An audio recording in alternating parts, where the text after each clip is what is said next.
Barnaby Jones will return next Thursday night at 10, 9 Central and Mountain on most of these stations.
Hello. Welcome back. Yep, we're here. Hello. That's right. What started off as just being me and Artie has now been a full-fledged Oh Yeah podcast. Welcome back to the everybody. Oh Yeah podcast. Episode 48? I think it is, right? We did more than 48s. I think so. Who knows? I did, We've got to be up to the 200s by now. On my Spreaker account, I am at just for Spreaker 4 million downloads total since I've been with Spreaker. But prior to that, I was with Libsyn. 4 million? 4 million downloads total. Wow. And then at Libsyn, I had 3 million before I left. So I'm over 7 million downloads. Wow. Those are all unique downloads too? Wow. Yes, that's crazy. So that includes the Oh Yeah podcast, which accounts for at least 4 10 of those. Probably a third of that. Yeah. At least. It might be like 2/3 of that, Might be a lot. Definitely. Yeah. That and Brian Michael Bendis's, and then the other ones. Yeah, they're good.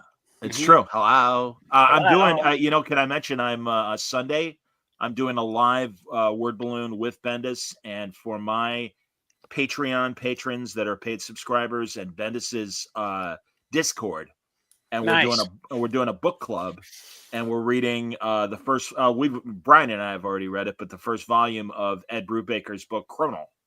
I like it. Criminal. So that'll be fun. That'll be fun.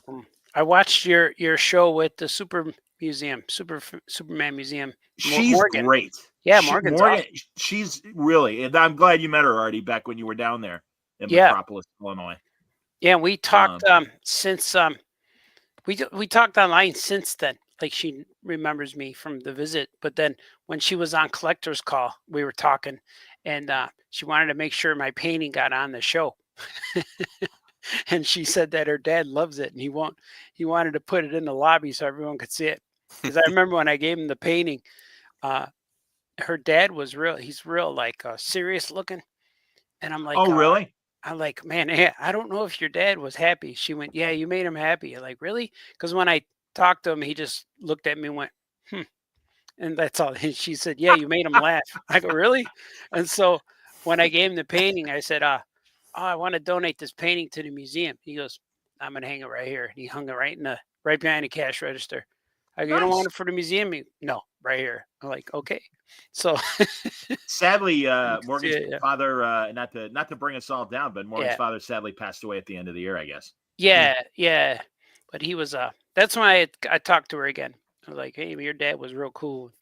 And so, but it was that's a good place. Yeah, for people who don't know and didn't watch the episode or hear it on Word Balloon, he had and has, and it's in the Super Museum, great stuff from the 50s show, like George Reeves' glasses from the thing. And I mean, I don't know if it was a real prop or not, but a gray suit, but also like Dean Cain's Superman costume. Yeah. And I think a Helen Slater Supergirl costume. Yeah, he's really got a lot of stuff. Yeah, it's real cool. And before I donated the painting, I had like 4 things already in there that I didn't know. Like all the Super Pet plushies is what made it in there. All like the Streaky and Crypto plushies, and he had some comics in there, which is I think he had some Tiny Titans comics and some Superman Family. So it's pretty cool, like walking through and seeing, Dad, that's your thing right there. Like, yeah. So cool. Absolutely. That was I pretty hope to fun. go down there some year. I suck at driving. I don't even like driving like 2 hours, let alone five and a Oh my half God, I down to understand. Metropolis. But Mhm. yeah, and also Morgan was telling me that whatever the nearest airport is, they're going to have a Chicago route soon.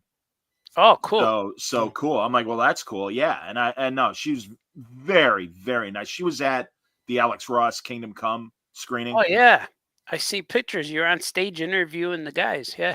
Yeah, I was like Ben Mankiewicz on Turner Classic Movies. And Artie, I don't know about you, but Music Box, because I know you're a in a music box. Ravone Rat Theater guy more than Yeah. or Mova Rat Theater. Morova, whatever it is. Yeah.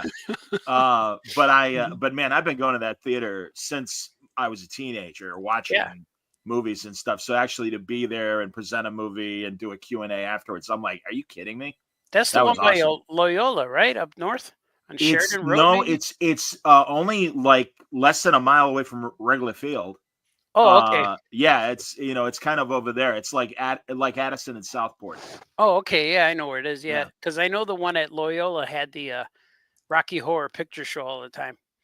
Yep. Yeah, I'm used to the music box too because I hung out there a lot in my 20s, seeing concerts and stuff, and between the music box and the Smart Bar and all those places. And Oh yeah. what's that Good underground stuff. one? Yeah. So that's cool, man. It looked pretty fun. I couldn't make it. I think I was out of town, or my boy was graduating or something when you sent the invite. But Yeah, no, that's okay. Yeah. These things happen. We invited Svengoolie. It's awesome. Svengoolie's in the movie, and he's not in makeup. He's in his secret identity of Rich Goes. But we all know it. We're all kind of like yeah, you Kendor. know him, yeah. Yeah, we all know who Clark Kent is. And when he came on, the audience was so into the movie and just like cheered when Svengoolie came on. Ah, like cool. like a football college kind of cheer. It was so great. And I texted, I'm like, Rich, they went nuts when they saw you. And he's like, oh yeah, that's great. Thanks, John. And he's Yeah, so they all know normal him, yeah. and run of the mill. He's like, oh, great.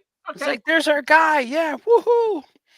Yeah, It's like for when real. that's going on with the Pope now at the Sox games, because they had they dug deep, man, and found a clip of him at the World Series in the stands with like his brother and his niece or nephew or something, and you could see he's not really in focus. It's the kid who caught the ball or something, but next to him is the Pope, and this was already 20 years ago. So he looks like he's a much younger looking man than he is now. So it was the White Sox. It was the White Sox series. It wasn't the Cubs World Series. No, it was Sox in 2005. He's at the game 3 or something like that. There's one of the games. So now we know why they won. Yeah, well, Exactly. He brought enchantment. Yeah, he That's brought right. the divine influence. Yeah, Maybe that's but that's why they're doing bad, because he's probably in Italy right now. He's over there Italy. doing his thing. yeah. He needs to Like- come back. They Yeah. stink. Well, they Is he- said Is that. he coming here to do a mass here on the same day as Trump's parade or something like that? Is he? Well, they said that I that didn't hear white that. That's fantastic. that white smoke over there smells like barbecue. That's all they're saying. Smells like Is hot that dogs. Harold's? Kentucky Yeah, he Fried knows. Chicken. He knows how to eat Essence- real good. Yeah, he Essence smells- of Harold's. Yeah. Hey, do me a It's the- favor, all right? Dip the smoke in a little bit of this, okay? Yeah, it's the first Pope who knows about Harold's. You can say, "Did you ever have Harold's?" And he goes, "Oh yeah, of course." He goes into love- Harold's and he's like, "Can I have an extra empty bucket?" And they go, "Why? Yeah. What do you want Yeah. it for?" What the hell does he want an No, empty bucket? Artie, for? he's got to order his food and then stand there and go. Yeah, you gotta be irritated. Like, nah. And Okay, you know here's a that an hour question. wait for your chicken is very normal. You Here's can't a complain. question. Artie, you Yeah. know Harold's very well. What Yeah. what flavor, color soda is he getting? Oh, red pop. It's not Red, a red. flavor. It's a Gotta color. be Red Yeah, pop. red. I like they don't have Pepsi or Coke. They have red pop. Yeah, yeah. The other one you want? Oh, purple. We got purple too, and orange. Orange is still a flavor. Orange pop. Purple. Is Okay, red paper- strawberry paper or is it white cherry? pop. I don't know. It says red pop on the bottle. Yeah. I should have bought Red it and pop. just to keep it and bring it home, because Yeah. I've been collecting bags, like Harold's chicken bags. A 75th anniversary for Harold's, and it's the 75th anniversary for Riccobenny's, and I have the bags.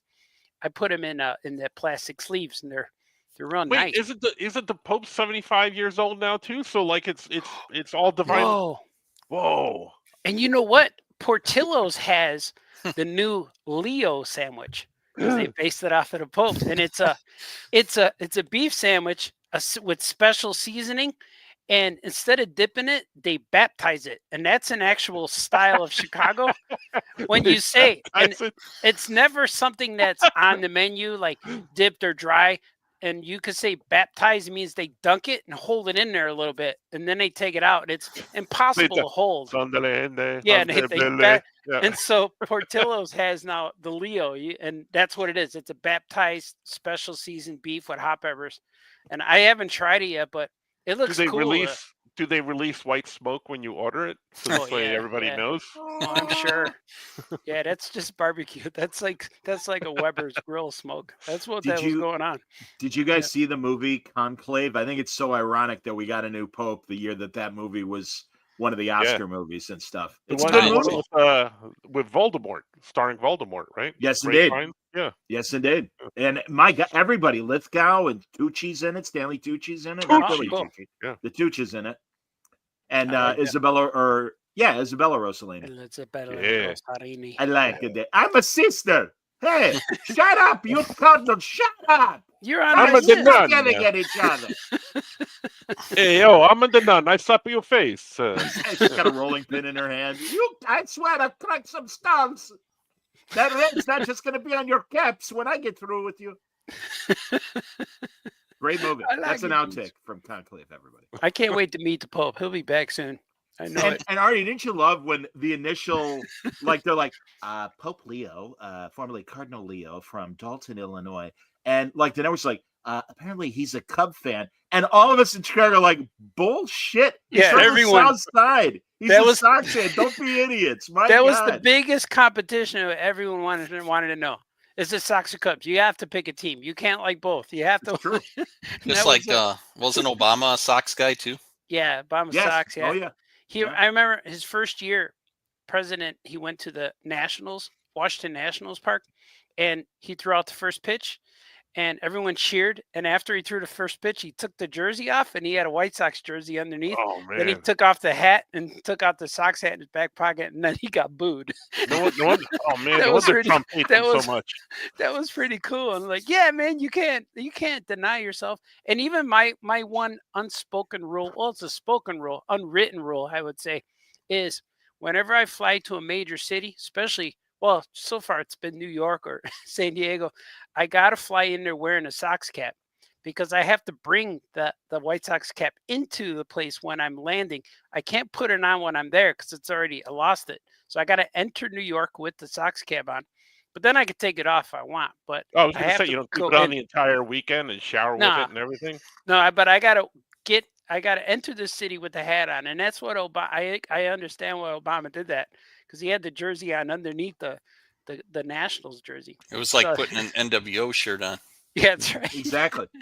I tell you what happened at the airport to me once. And I was going through and they made me take off the shoes and all this stuff.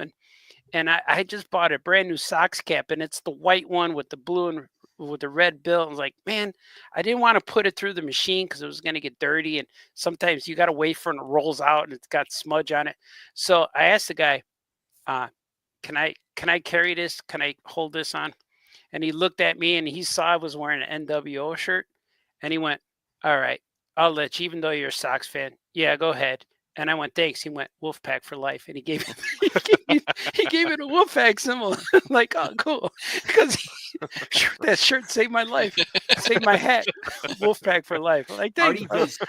Do the Sox, I haven't been watching this season. And really, I really wasn't even paying attention to the Cubs until this season. Yeah. But the Cubs have a bunch of new uniform colors. And really, like technically they're team colors. But like they have like really baby blue. They look like pajamas when they wear them. And stuff. So do the Sox have like new crazy colors? The Sox, I have the hat here. The Sox have red and black like the Bulls. So here's the hat. I just what the hell? Yeah, and also that's a weird, I'm sorry, buddy. That's a weird logo. I don't like the wing on the sock. Yeah. I love it. And the inside too is like all South Side and it's all detailed. But these are called City Connect hats. And all the home teams wear them every Friday game. So that's why the Cubs got the baby blue one. That's their home their Home City Connect hats. So Sox have this, and they did this because of its Bulls too. It's Sox Sure. and Bulls, and Sure. it's called Bread in Chicago, like bread, like BRED, not like a loaf of bread, not like Like- Coke Leo. more like being born. Fornication Yeah. bread. Yeah, fornication bread with the Yes. Bulls and the Sox, because the Reinsdorf owns both teams, so I think that's why true. they did this. But it's cool design, like the inside is real cool. But so I haven't worn it outside yet. I've been wearing it down here when I work. It's kind of cool. So is the But Cubs baby blue supposed to be like that Chicago flag that has baby blue I and think red? Yeah, so. probably. Yeah, That's it's a good the call, same. Scoot. It's the Yeah. same Chicago flag colors. Yeah, because last year was I forgot what the Cubs just said, Wrigleyville, and the Sox said Southside.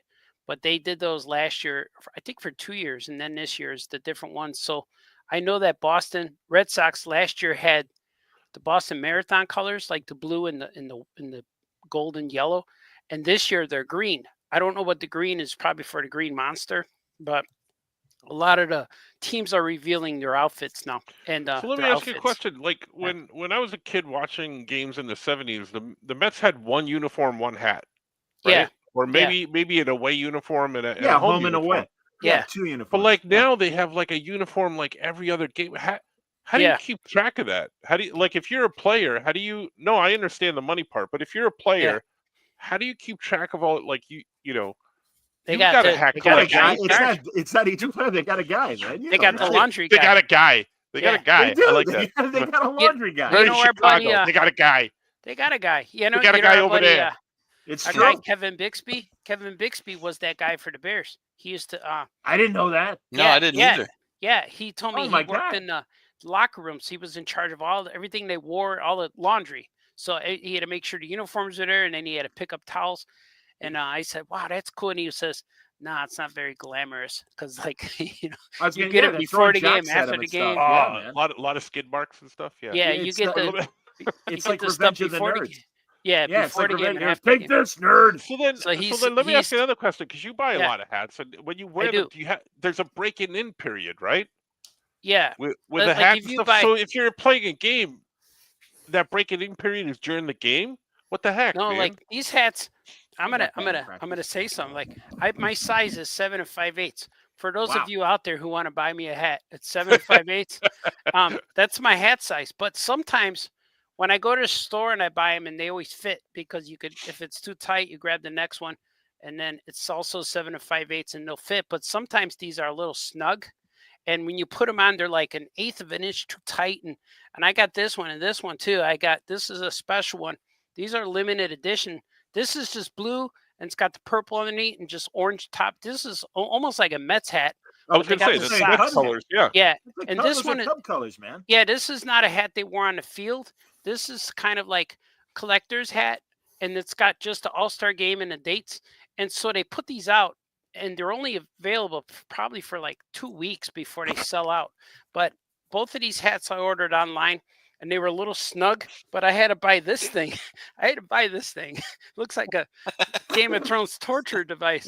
But It's this like better a on thing your is like, shoe tree for your head. yeah, Yeah. you put this in the hat, and it stretches it. You Looks put like this in Mr. here. Tarantula would have it. Yeah, you put Ah, it how in you here. doing? Yes. Yeah, it's like Yes. a I'm shoe gonna make you stretcher, but for 7 your head. and 6/8. So I have to put it in here, and then you stretch it real good, and you stretch it until this thing, like, it doesn't break the seams. You just keep going until you can't turn this thing, and then I let my hat sit for 2 days, and now they fit My great. dad had those in the 70s for his shoes, basically. Yeah, yeah. But I I've like been buying them Mr. for these- Tarantula. I'm making you cowl bigger. I put Yeah. this in, and I'm making you fat ahead.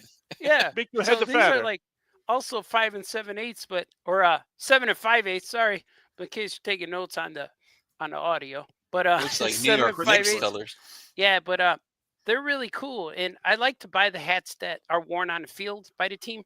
Once in a while, I'll buy a hat that's limited edition, like collectors run. But you got to be quick. If you don't get them when they go up, they're gone in like probably sometimes hours. Sometimes like 2 weeks is the longest I've seen it. But it's always like your sizes are always gone. The sizes Man. that but the smalls are always available. And but yeah, man, I like hats. I'll be wearing them in San Diego. And I New York, I so- learned so much about hats in the last 5 minutes that I didn't know about. Hell True. yeah, man! Yeah, welcome and to this all is your just, hats. this is just Uh, baseball caps, and I just bought some. I buy the flat caps sometimes online, but they never fit right. I don't know what it is. So I had two real good, cool hats that were too tight for me. And then I just trying them on. I used a hat stretcher, but they didn't work on this material. I don't know why they don't work. So I called Gordy over. I said, Gordy, come here. And I put the hat on him. How's that feel? And he goes, wow, this is good. I'm like, all right, how about that one? This is good too. Well, so now he has my two real cool hats. And he loves them. And the more expensive the hat, the better it feels on your head. It's a weird thing. Yeah. Do they have one of those things for would shrinking continue the with hat hat, like a motif. hat shrinker? Probably. Do Yeah. they have? A hat shrinker. You just throw it in the pool, I guess. Yeah, I You get a think voodoo doctor from Africa, and they come in and they shrink your head for you you. put There. lemon on it. You put lime on it. I don't know, but I know if you get it wet, it'll shrink, or if you sweat in it and stuff, Ooh, it'll the fibers will go. Carrie has a good hat question. Oh He yeah, wants to know. So flat top caps are a different size. I am taking notes. yeah. Some companies have them in hat size. Others have them in centimeter size or metric, and Yeah. others have them in large, extra large, medium. But usually when I buy Gorin Brother hats, they're extra larges. But sometimes the ones I get in the mail never fit, so I got to go to the store and try them on. But okay. So that's now, my wait, I'm yeah, confused because I'm learning about hats now. yeah. A flat top hat, is that like one of the conductor hats where it's flat on the top? Like, what does that mean? It's like the hat, like we used to call them. We used to call them fart in the bag hats because Why? because I'm going to tell you, like, remember the show Beretta? You know, Of course. where he would wear those hats. He wears a flat cap, almost like they call it a newsboy Flat cap. cap. Okay. Flat Yeah. cap, yeah. And it's like a newsboy cap, like Like Paper curly. Mister. Those yeah, Yeah. like curly. Yeah, like curly on the Stooges. the- What the but kind of cap those- he'd wear. Remember there was a show who Al Capone had that on it, and I forgot what show it was, and they said, why are you wearing a boy's hat? And then he had to wear a fedora after that. But that flat cap newsboy, but nowadays the style is more narrow, where the flat cap newsboy is wider than your head, but now they make them narrow, and those are flat caps. And what was I just saying before that? What was the question before that? Flat caps. What Yeah. the flat caps? Well, Flat that's top the hat. style, but the Well, and also you were Man, I talking about forgot. sizes and the different sizes. yeah. you So know. if I go to the store, Gorin Brothers, there's probably the best hats, and when I buy them, I gotta buy extra large, but I gotta try it on because I tried them online and they were too small.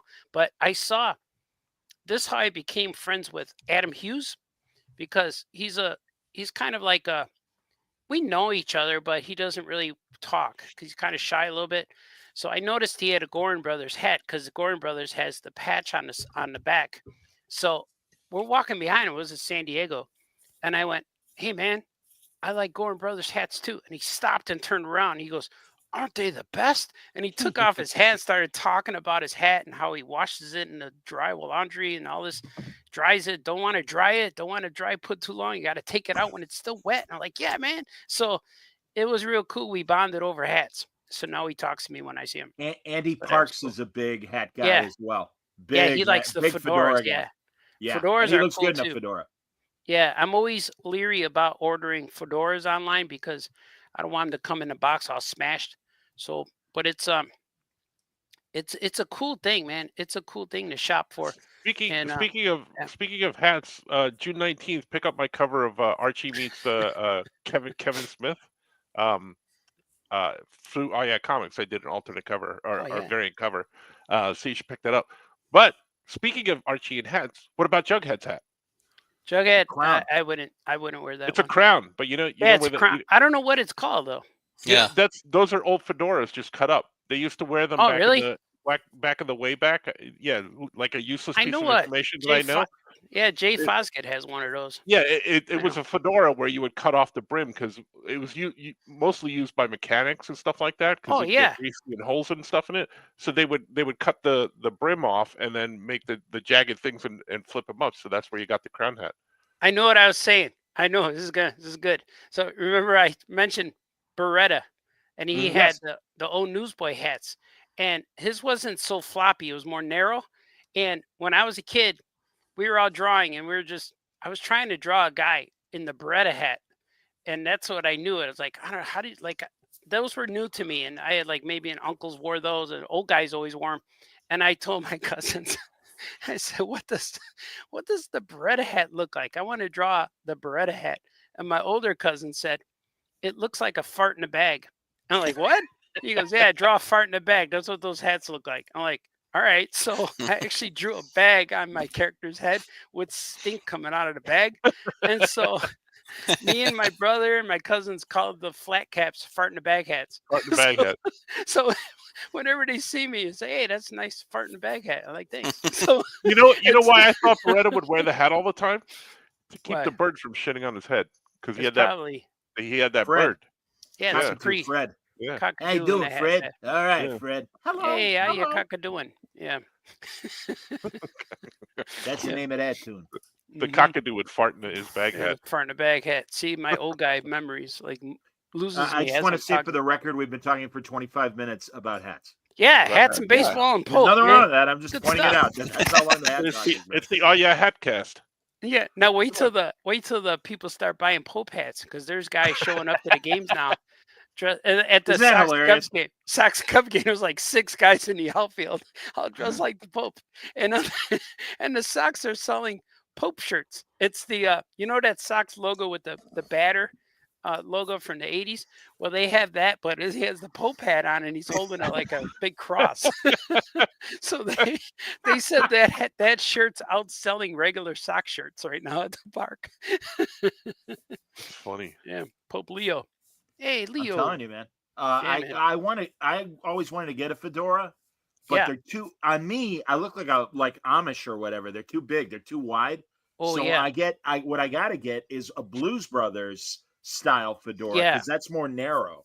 Yeah, and they that make would the fit my they make head the better. short brim ones too. They make real tiny brims. They're only about an inch. That's what I'm talking about. Yeah, Yep. you got to get those. Yeah. I don't know if they're they might be called pork pie. I'm not sure because you could wear them and you could bend the edges up or you could fold them down or whatever you want. Pork pie is kind of more Walter White and Buster Keaton. Yeah, And yeah. Tom Brevoort, right? Doesn't Tom And Brevoort Tom wear Brevoort. those? Yeah, Yes, you're Brevoort, right. yeah. Absolutely. Because I'm not sure if pork pie means it's round on top or flat. I don't know. There's different styles.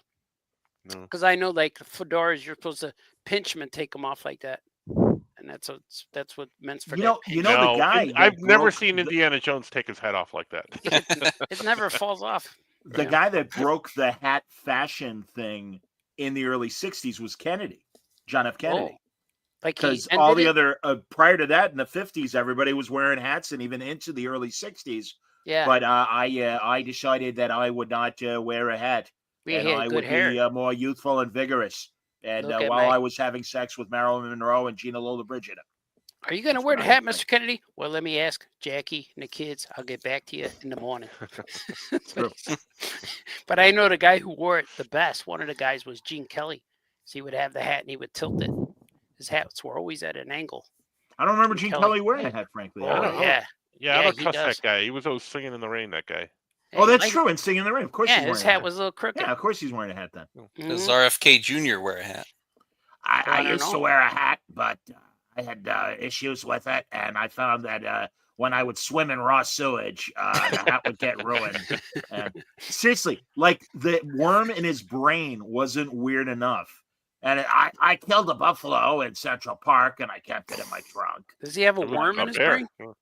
He did, Yeah, yeah. he said there's a worm in his brain. For real. Really? Still Oh, in yeah, there? look it up, Artie. That's real. I don't wear the hats because they're vaccinated, and I don't How wear did he- vaccinated hats. How did he get it in there? He sniffed it? He ate a bad pork sandwich. He let it in through his ear hole. He ate And an it apple. made its and way. it was- It took a Yeah, long I'm time not- to travel up there, but it got there. I'm not following these headlines usually. I swear to God, that's true. That's a real thing. Yeah. Swear. Not a myth. Yeah. Not an imaginary story, Artie. Not a hoax. Does he pause he during said. sentences? Let me ask Jackie and the kids.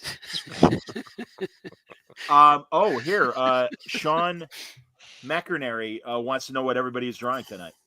Oh, Oh, I can't. Oh, I can't tell you. real I question. have a page open for an Oh Yeah Comics page. Mm.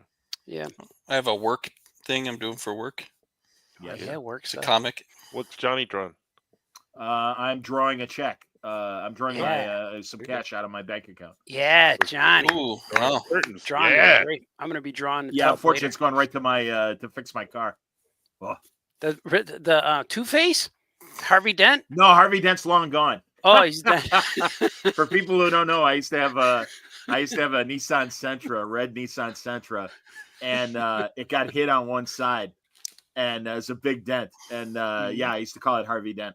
Because I know my showed it. Hey, you want to go see Johnny's car? They were little, about 10, 8, 9, 10 years old. Yeah. We're like, sure. And you walk around one side and it's real nice. And then you walk around and see the other side. It's all smash, like Two-Face. And they were like, cool. Wow. They loved it. Yep. It's true. It's true. Harvey Dent. A friend of mine's like, no, that's your hoopty. Because I guess that's a street, code for banged up car, hoopty. I'm like, all right. Yeah, it was also called a bucket. Another one's called a bucket. A hoopty is, I think the bucket is like a beater. I'm not sure. Ken Dog's right. He said RFK's worm in his head is just like in the Wrath of Khan. Really? Yeah, we just used to call those cars pieces of crap. Yeah. Did the worm go through his ear? Jeffrey Darcy, actually, for the win. Mr. Mind lives in RFK Jr.'s head. This is a real thing, huh? Yeah. Oh, yeah. And he acknowledges it? Oh, it's the worm.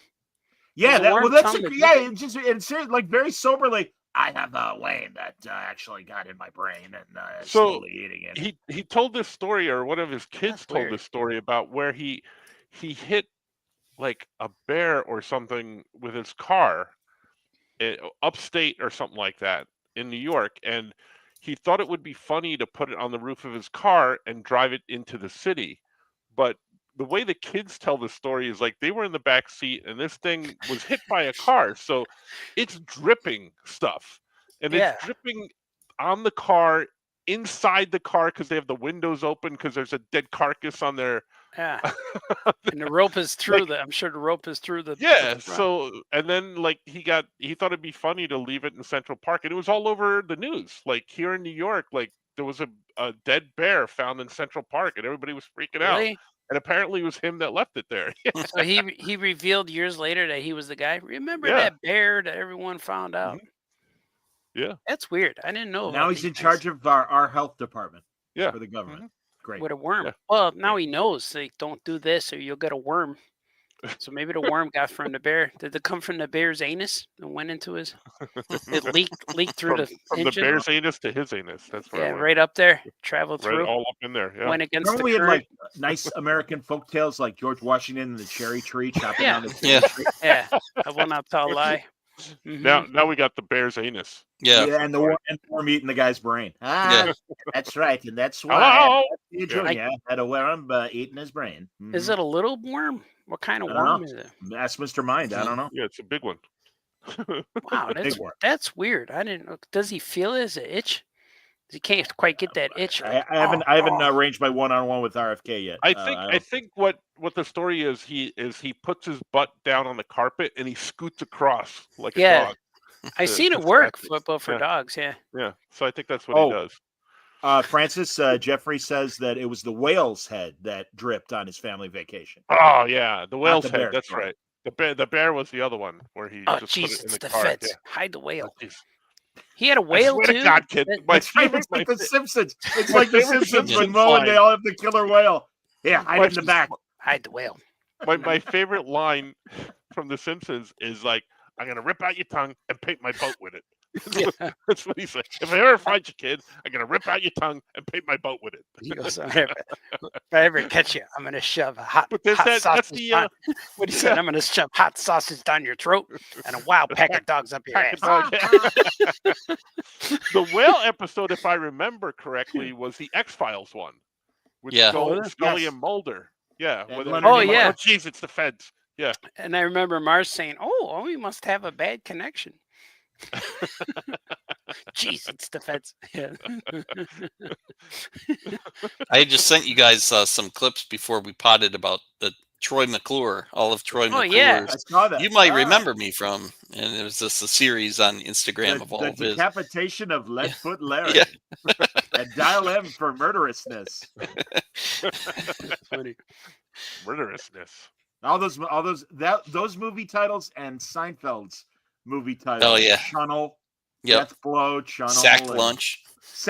I was saying to my friend who is a Seinfeld trivia maven, and I'm like, "What's the Dabney Coleman movie that Elaine went to see instead of Schindler's List, and it was Sackcloth. There's always a coming of age story. Yeah. Rochelle. Young woman's journey from Milan to Minsk. Right? That's right. And Bette Midler did the Rochelle the musical. No, Bette Midler. Yeah, when she took all the nail salon ladies. No, Bette Midler. That's good stuff. I'm telling you. Awful. Oh, guys, TV. I'm so behind on all these streaming shows, and what rabbit hole show have I now become obsessed with? I never watched it in the 90s or early 2000s. The show was on for 10 years. Friends. Jag. What is it? Jag. Jag? Which Jag is off. not a nasty thing. It is about a naval lawyer that was a fighter pilot, and then he got night blindness, and so now he's a lawyer in the Navy. Yeah, Catherine Bell. It is so Top Gun meets A Few Good Men in the best way. The pilot, that's why I watched the pilot and I'm like, oh my God. And it was a murder mystery on an aircraft carrier. And I'm like, I'm there. This is amazing. Isn't it Don Belisario, the same guy that did Magnum and a whole bunch of other things? And Quantum Leap. Yeah. Wow. And he was a naval guy. And he and I don't mean oranges. And that show is only nasty if it's off. Really? Yeah. Wow. Yeah, Jag. Jag is off tonight. Hey, It's on. Yeah. But Jag, and also Jag that's tonight, Chem. By the way, ChemDog is correct. Jag NCIS, yes, was a spinoff of Jag. Really? That is correct. And B Things as well. And then Now, Rudy, NCIS was a spinoff of NCIS Down Under and NCIS New Orleans and NCIS the early years. Don't they have 42 NCISs now? I'll be right CSI, back. And CSI too. All right, Scoot. I always thought it was called NCIS. I never knew. You just have to spell it. With Mark Harmon. Yeah. All right, Catherine Bell was in Jag. Yeah. That's right, the great Catherine Bell. I only know her from that. She was on an episode of Dream On. Oof. Oh boy. Oh yeah, Dream On. Yeah. You And remember her that HBO pictorial, show? Yeah, I remember that. and her pictorial and Stuff magazine back in the 90s. I'd like to. Rudy's got the title wrong. Prognosis negative, yeah. Yeah, prognosis negative, not negative prognosis, but close, Rudy, very close. We know what you mean. Yeah. So, prognosis and yes, negative. ChemDog's correct, and now it's all the FBI's. Yeah, CBS is big on franchising and spinoffs. Yeah, I think there are. I could be wrong, but aren't they the only network right now still making 22 episode shows? One Really? of them. Well, No, Adam, they're the only ones, I think. well, the what's it called? Elementary on ABC. I have no idea. I think Adam- that's. I don't Adam know. I Al- don't know if they're 22 episodes though. There are because one of the critic shows that I watch, we're going over what they think will be the Emmy nominated shows, and whatchamacall Elementary is that has over 20, and but it's Franco. I'm so glad you brought that up because honestly, I think one of the reasons why I'm watching Jag, and this guy that I really like that does critiques of TV shows, he made a big thing about streaming shows and then the way network shows always were. And I gotta say, I really like Abbott Elementary. Thank you, B Things. I was gonna say Adams, and I knew that wasn't right. But the streaming shows, on the one hand, I appreciate them. It's a long one story, but I kind of like the problem of the week. Yeah, And I kind of miss that. And also, this guy who is a critic, he was a comedy writer and also a network executive. And he's like, listen, I know it was, a big, torturous thing. And I know I hear Star Trek writers and others say, oh my God, to try and come up with 24 episodes, every year was really a challenge. And it really, it wore us out and everything. But by the same token, now Get new writers then. What's that? We'll get new writers then. But yeah, and also and I understand that, but now these people are, it's so hard to come up with ideas and stuff. And it's like you only got 8 episodes or 10 episodes. Yeah. And a lot of times it's 8 or 10 chapters of the same story. And it's like I appreciate it existing, but I wish a lot of shows would go back to I like more these- episodes. and different I stories. like these new young writers are like, oh, it's so difficult, but the old writers like, well, back in my day, we had to write 24 episodes. We had to write mysteries for Columbo. Imagine writing a mystery, Columbo. Man, you got to solve a mystery every. We had story. to write MASH. How do you make war funny? Yeah, exactly. We had to write Charlie's Angels every week. Yeah, those boobs aren't going to jiggle on their own. Somebody's got to write that. There's a lot of slow-mo. So I found a list of all the Seinfeld movies. Oh, excellent. So it's Rochelle, right? Prognosis Negative, Sack Lunch, Chunnel, Blimp, The Hindenburg Story. I don't remember that one. It was the Puerto Rican Day parade gets a lot of shouting that out. They don't show that episode. Hurt. Yeah, go ahead. As the Hindenburg explodes. Checkmate is the film at the center of the plot, the movie, ostensibly about chess and intrigue. They talk about that. Films referred to by Kramer in The Pool Guy was he gets a new phone and offers a single digit for the number. He's off by a single digit, so he becomes Movie Phone. Yeah, Movie Phone. Hello. Yeah. Why don't you tell me what movie you'd like to see? Yeah. So in that episode, he talks about Agent Zero, Brown Eyed Girl, Chow Fun, Cupid's Revival, Firestorm, Mountain High, an R-rated movie starring Kevin Bacon and Susan Sarandon.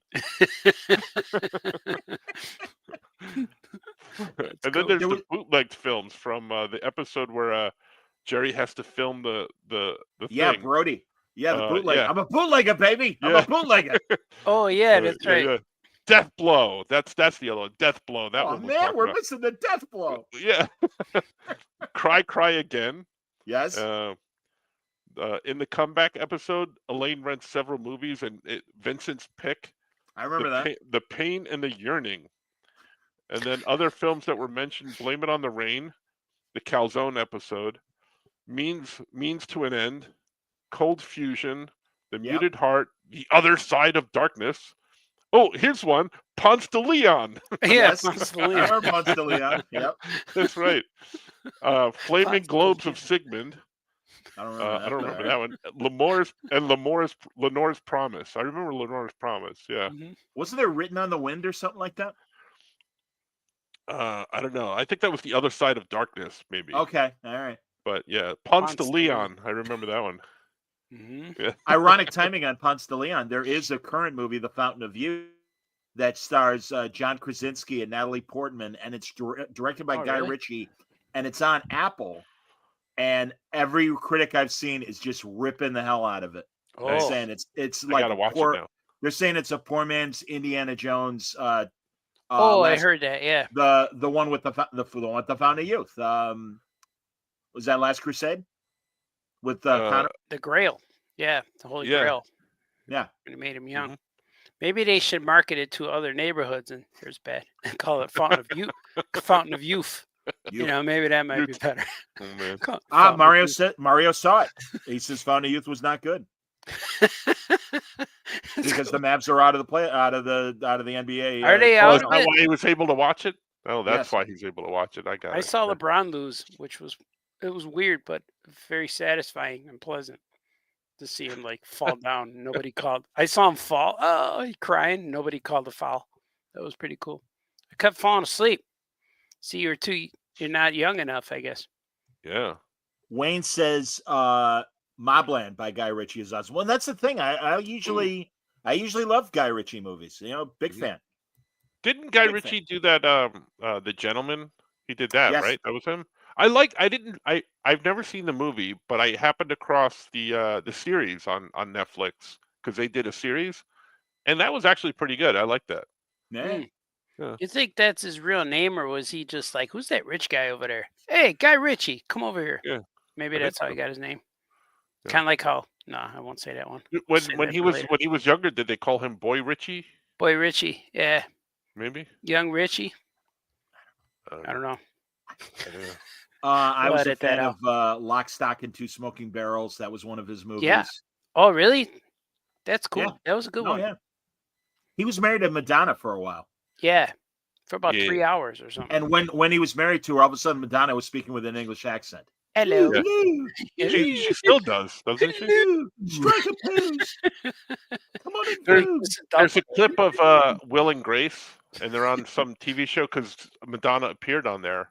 And Eric McCormick tells a story of like he couldn't remember any of their names, like which one is which, and it's like it's in the title, honey. I'm sitting right here. Well, Will and Grace, yeah. Oh, Grace. What was the name of the actress on that was Grace? I can't remember her name. Deborah Messing. Deborah Messing. Yeah. She said because Madonna back then was really into Jewish mysticism, Kabbalah, yeah. and she's like, oh well, my name is in Hebrew or whatever, and told her name. And Madonna totally lasered in on that and kept calling her the entire week that they were shooting the episode by her Hebrew name and everything. Man. So no, they had very funny stories about that week that she was on Will and Grace. Yeah, that's a good show. That was I like the Will and Grace. I watched that every once in a while. Madonna's still alive, right? Or is she half android now? She doesn't have all of her original parts anymore. Madonna. Oh, Madonna. Does she have to blink? Her face is a robot her now. Her face is all changed and everything. So she doesn't have her original parts anymore. She's like those Japanese companion dolls now, isn't she?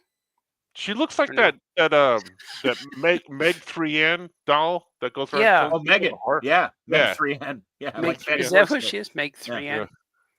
Then that's like Chucky now, man. They just keep cranking out those movies. Apparently. He never. Well, they did a whole series of Chucky, a television. Oh, I know series. that. Yeah. I knew that, but I'm saying Megan now is like the new. They're gonna do a Mamma Mia 3. They should call it Mama 3. Yeah. It's called Grandmama 3. Mama 3. Grandmama 3. But yeah, I just saw that this morning that they're gonna do another one. How many guys did she have sex with? Because really, that was the whole plot of the first one. She didn't know which one was her. Yeah, which guy's my dad? Yeah, baby's mamas or baby daddies.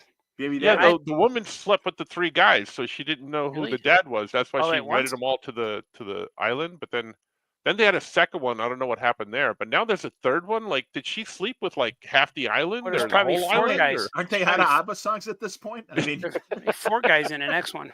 Mama Fiva. Yeah. I think she fornicated to each Mamma Mia, to each ABBA song. Yeah, I think all together or different times. Were they all invited to this special lunch? Like, hey, I'm not doing anything Tuesday afternoon, and all 3 show up. She's like, all right. Scoots back. What's your favorite ABBA song? That's what we were just talking about. Man. I don't know, but when I left, I was reminded when I washed my hands. Did you guys order your Sydney Sweeney bath soap yet? Oh, I heard about that. Yeah. Boy. I'm on a 3rd bar already. Let me tell you. Yeah. It's called my Sydney Sweeney. All right, I'm glad you brought up Sydney Sweeney. Does it come in liquid form or? Eventually. I was gonna say, much like Sydney Sweeney, and I don't remember this actress's name. But the girl that was in Logan that played X-23. Yeah, Daphne something, yeah. And I know she did a Star Wars thing, didn't she? She was in the Alkalite. Okay. The Alkalite, yeah. Man, I saw her much like Jennifer Lawrence back when you first suddenly realized, holy crap, Jennifer Lawrence. And it said like, holy crap, Sydney Sweeney. I saw her on some red carpet thing. Right. And she let's just say she has taken off. She has and she's flying high. Yeah. It's kind of like looking at her is the same feeling as if you say, dude, that's my daughter. Like, okay. Artie, I know. That's what it feels like. Well, really, I'm like, whoa, what a hottie. And I'm like, oh, that's the kid from Logan. It's Wolverine's daughter. Like, all right. Alicia Silverstone back in the day, of course, 90s favorite. Yeah. She made all those Aerosmith videos, and she's in The Crush with Carrie Elways, the horror movie. Robin. Yeah. But even before that, before Batman and Robin, she was dating Ethan Hawke, and Ethan Hawke was in Chicago doing a play at Steppenwolf Party. Yeah, I know that. And WXRT, the rock station that I worked at, we had a great relationship with the Steppenwolf Theater Company, and we get tickets to previews of plays. And so we went to this play, and it was a great play, and Ethan Hawke was in it.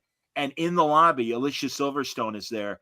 And she is, first of all, maybe we knew this from Batman and Robin, She's really, really tiny.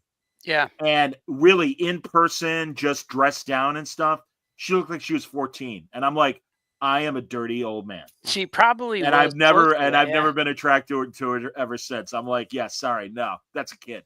I'm a terrible person. And can we talk about the blatant sexism in that Batman and Robin movie? Yeah, let's do it. Mm-hmm. So I don't remember. Why are you laughing, Scoot? I know what you're going to say. Because he knows what you're talking Yeah, about. I know what you have no idea. You have no. So the Bat suit and the Robin suit had nipples on it, right? Yeah. How come the Batgirl suit didn't have nipples? There were hints. There were hints of nipples. If you look closer, there's a hint because it was outright nipples. Yeah. Right, but hers had stitching that outlined slightly, but not so much like Batman and Robin's were very direct, on point. Yeah, you could cut glass with the Batman and Robin ones. Yeah. That's probably how they got into buildings. They would just, I want a shirt like that with the, there's a lot of Batman logo shirts, but I want it with the nipples on it. I want to wear it in San Diego, and I want a real tight shirt. I don't want it fit real good. It'll be real tight. Walk around. So tight that you can't tell if it's your nipples or the shirt's nipples. Did he paint his skin black? Wait a minute. What did he do? Not good. Yeah. Not good. I'm proud to say I've only seen moments of Batman and Robin because when it came out, it got so royally panned. And I'm like, well, I'm not going to watch a crappy Batman movie. Yeah, you have to. No. I got that de-acidified version, which is awesome. Artie, somebody sent me the DVD of that, but it was broken. Oh yeah, I remember you said that. Yeah, it broke. Bummed me out. Really bummed me out. Yeah, because they got it down to like an hour, and Batman. Well, like the Phantom Menace. I know they did that with the Phantom Menace too. Yeah, and all Batman says in it to Mr. Freeze at the end, he says one thing. He goes, "Let me help you." That's it. That's all he says, and there's no bat puns. Time to ice you up. Bird hey, boy. how come you got nipples on your uniforms over there? Yeah. Hey, why is he walking around smoking a cigar when he's got that condition where he needs to be cold too? Yeah, that's a good call. It keeps him warm. My cigar keeps going out because of my body temperature. I think. All right, weren't we talking about this yesterday? Speaking of Arnold Schwarzenegger, I found out that the movie Twins with him and Danny DeVito. Yeah. That when they offered him that role, they offered him another movie instead. Like he had the choice. And you remember the Hulk Hogan movie, Suburban Commando? Yeah. Remember that movie? Yes. So he was going to do that with Danny DeVito until the Twins script came along. And if he had chose Suburban Commando, do you know who the twins were going to be? It was going to be Hulk Hogan and Christopher Lloyd. What? Yeah. Brother. Brother. What? Brother. Look at your pythons, brother. Yeah. I have another Suburban Commando story. Gabe Hartman and I, sadly, we don't want to hear about. We don't want to hear about you not wearing pants. Come on. Yeah, exactly. That should have been. I'm sure there's a porn version of Suburban Commando. Exactly. You better run, squirrel. Hey, hey, they don't allow those on the beach. What are you doing? I'm sorry. Hey. Last week, Gabe Hartman and I did a Western episode because we do movie things and obscure movies, and there's this great cowboy director named Burt Kennedy, and he also wrote really, really good 50s and 60s Westerns and stuff. James Garner movies and Randolph Scott. How to support your local sheriff. Yeah, that's one of the James Garner ones he did. Absolutely. Yep. Nice. So his last movie was Suburban Commando. And he also did like crime movies and comedies and other things too. And he really did a lot of TV movies in the 90s and 2000s. But yeah, his last movie release that killed his movie theatrical career was directing Suburban Commando. And our buddy Ian Brill, who used to be with IDW, he was one of the editors at IDW. I know that name, yeah. Yeah, great guy. And we're like, hey man, we're doing Burt Kennedy Westerns. And he goes, the only Burt Kennedy film I've ever seen is Suburban Commando. Wow. We're not, you can't come on and talk. I don't think I've ever seen that movie. We used to rent it when we were kids. Yeah. Come on, man. No, I never saw it. So I think that must have been before his TV show Thunder in Paradise, of course. Thunder in Paradise. Yeah. With Jimmy the Mouth Hart. Was that a TV show? Oh yeah. It was a syndicated TV show. Yeah. Was it like Baywatch or something? Baywatch syndicated. Yeah. Really? Uh-huh. Was that Hulk Hogan? Yeah. Yeah. It was on after Nitro sometimes. Is that when he had no mustache or something? I had never watched he didn't. him. Yeah, sometimes he didn't have one. It would show up on. It would be on after WCW Nitro and TNT. Oh, like at 11 p.m. That was during the 90s when they had all those like your guys' work on the infamous VIP comic book. yeah, The VIP. Pamela Anderson TV show. And I remember Renegade. That's what I used to watch. Renegade. Reigns. Yeah. Renegade. Lorenzo, starring Lorenzo Lamas. Yeah. It's true. I love Lorenzo Lama. Good hair though. Yeah, Him and the Native American guy had the good hair too. Yeah. They both had. There must have. Chicote! I bet half the Was that budget was. Chicote? No, it wasn't Chicote. But I bet half the makeup budget went to hair conditioner with those two guys on the yeah, on the right. show. Gotta Michael keep Two couple. Youngman? Was that in Michael Two Youngman? Who was Michael Two Youngman? I'm sure Well, someone in the chat is going to tell us who. Oh, the I know. Native It was American in- Shaman from Alpha Flight was Michael Two Youngman. I remember. Oh, that. okay. Was Yeah, was he that's also he was in, I want to say, Forgetting Sarah Marshall. I think he's the guy that wants to beat up Jason Segel keeps throwing rolls of toilet paper, and he's like, "Oh, you're going to hit me with doo-doo poo-poo? Doo-doo poo-poo paper? Doo-doo paper? You're going to hit me with doo-doo paper?" That was funny. That was a good movie. That is a good movie. I love that movie. Mm-hmm. Oh my god. Man. All right, I'm looking at the chat if there's anything good there. I went over to my dad's house today and he was watching Zorro on the Grit channel. And which Cesar Zorro Romero. show? Which one? The Guy Williams one. But The best one. yeah. Mhm. And Cesar Romero was on it. And I'm like, hey, that's the Oh, really? Joker. Yeah. That's a gay caballero. No pun intended. Hello. Exactly. I'm more interested in Don Diego than the fine senorita in front of me. Please don't put on the mask right away. You know that show. Whoever Disney licensed the Zorro thing from is like, hey, we need more money, and Disney's like, hey, how about I cancel your show instead? And it was huge, and it was only 2 seasons, but that is that's the best Zorro TV show, hands down. Great show. And then somebody told me that Guy Williams would go to Spain, and he was a hero when you go to Spain. Evita's country. South America, not Spain. Yeah. Okay. Yeah. Brazil, maybe. Argentina. Oh, Argentina. Because it was like Juan Perón, Don't cry for the me, dictator. Argentina. Yeah. The red carpet. He was a big Zorro fan, and it's like, hey, you want to live, or either Argentina or Buenos Aires, where it's like, hey, you want to live down here rent free? Yeah, basically, like just do Zorro appearances, and he's like, yeah, sounds good. Yes, they gave him a house, bought and paid for it. He lived there for the rest of his life. That's where he wound up dying. Yep. Man, I would love to do that. That's correct. Find someone. Got to do something for a country. Yeah. B Things wants to know where the best place is for a Zorro novice to start. Well, the Mark of Zorro, of course, on the Disney Channel movie. Antonio and that show, that Guy Williams show, and it is Disney movie. They have all the episodes on the Disney Channel. Yep, for real. The Fairbanks movies. I know because my dad. Those are silent though. Yeah, I mean they're great, but they are silent movies. So, but I tell you the connection to my great grandpa, right? That he used to live in California near Disney, and my grandpa was a tailor. My great grandpa. And he would make all the kids' outfits, and he made a Zorro outfit for one of my great uncle Jose. So he took them trick or treating, and they knocked on the Disney guy's door, and he followed him home, and he said, "Where'd you get those suits?" And he said, "My dad made them." So they commissioned my great grandpa to design the Zorro suit for Douglas Fairbanks. So it was pretty cool. Yeah. So his name's not credited, but that's his design. He made a Zorro suit for an adult, and then they made a suit for it. So that's cool. And that story's been passed on to me for years and years. My grandma told me that, so it was pretty cool. My grandma was like 6 years old when the movie came out, or something like that. Wayne says the Republic cliffhangers of Zorro are good too, and I know Clayton Moore, the Lone Ranger, did a Ghost of Zorro movie before he was the Lone Ranger.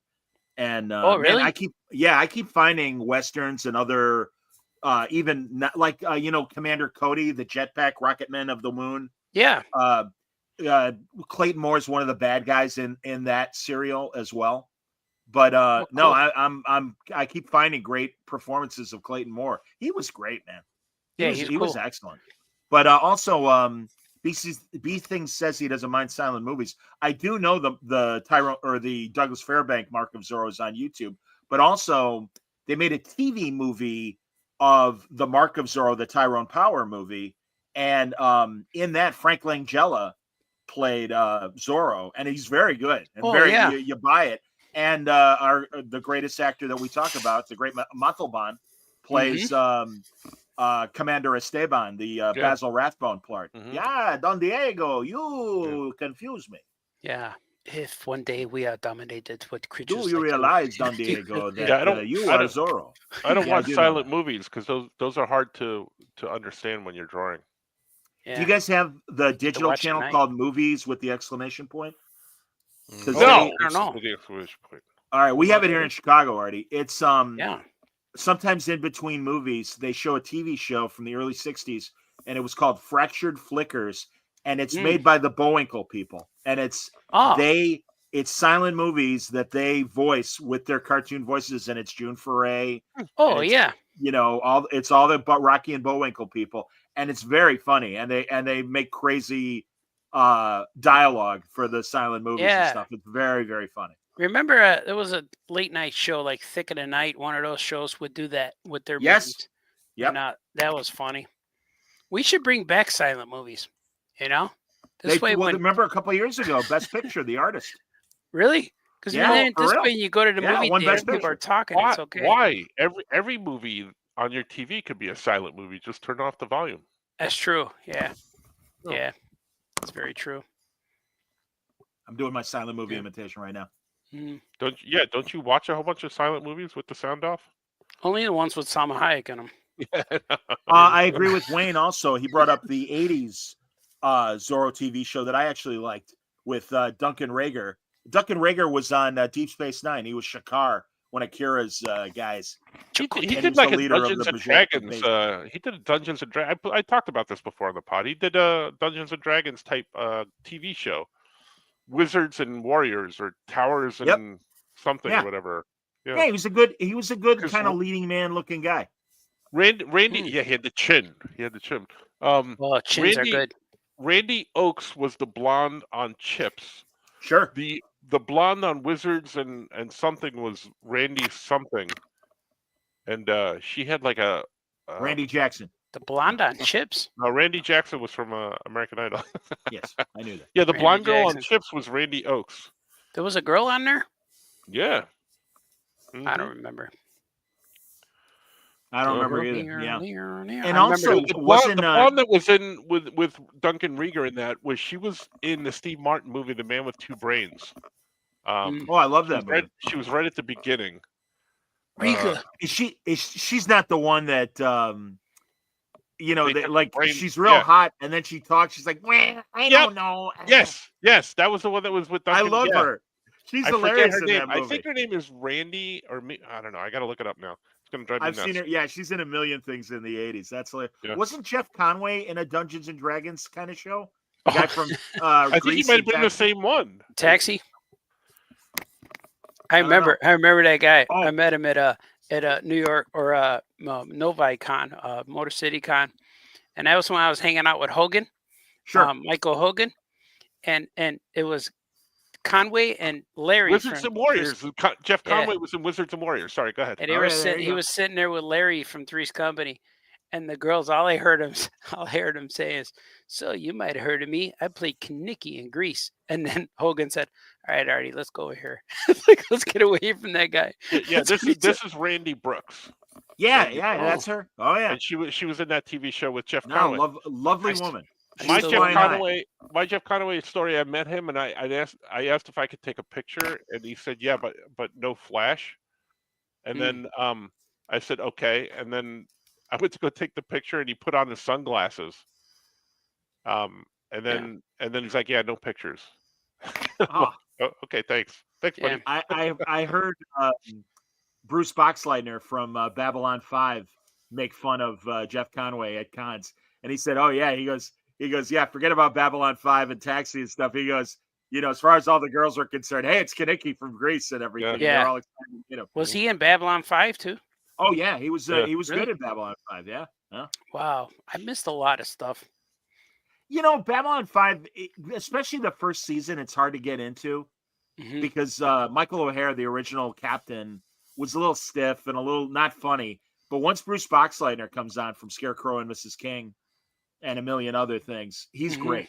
And the show really, that's when the show really took off, and it was quite a good show. Scarecrow and Mrs. King. Remember that show?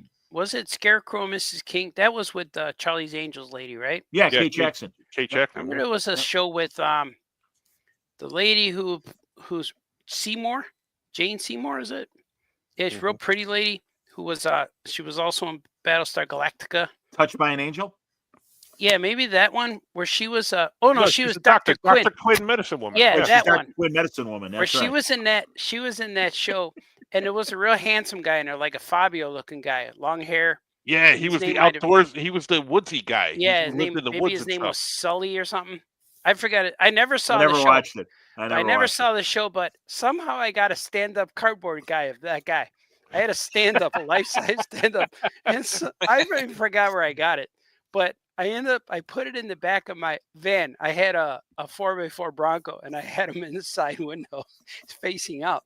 And every morning, my boss would come over. I was working in a warehouse. He'd come yell at me, "Would you take Sully out of your window?" I'm like, "What? What are you talking about?" And he'd yell, walk away. And I'm like, "What's he talking about?" And then I found out that guy's name was Sully, and I was scaring my boss every day when he go to work. He would look at my car. Oh my God!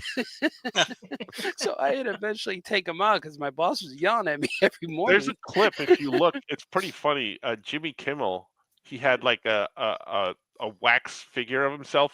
Like or something like that, and he puts it in his office, like in front of the elevator. He changes around. People walk in, go, "Oh my God!" Yeah, because he's just standing there. Yeah. That's what Sully was doing to people in the parking lot.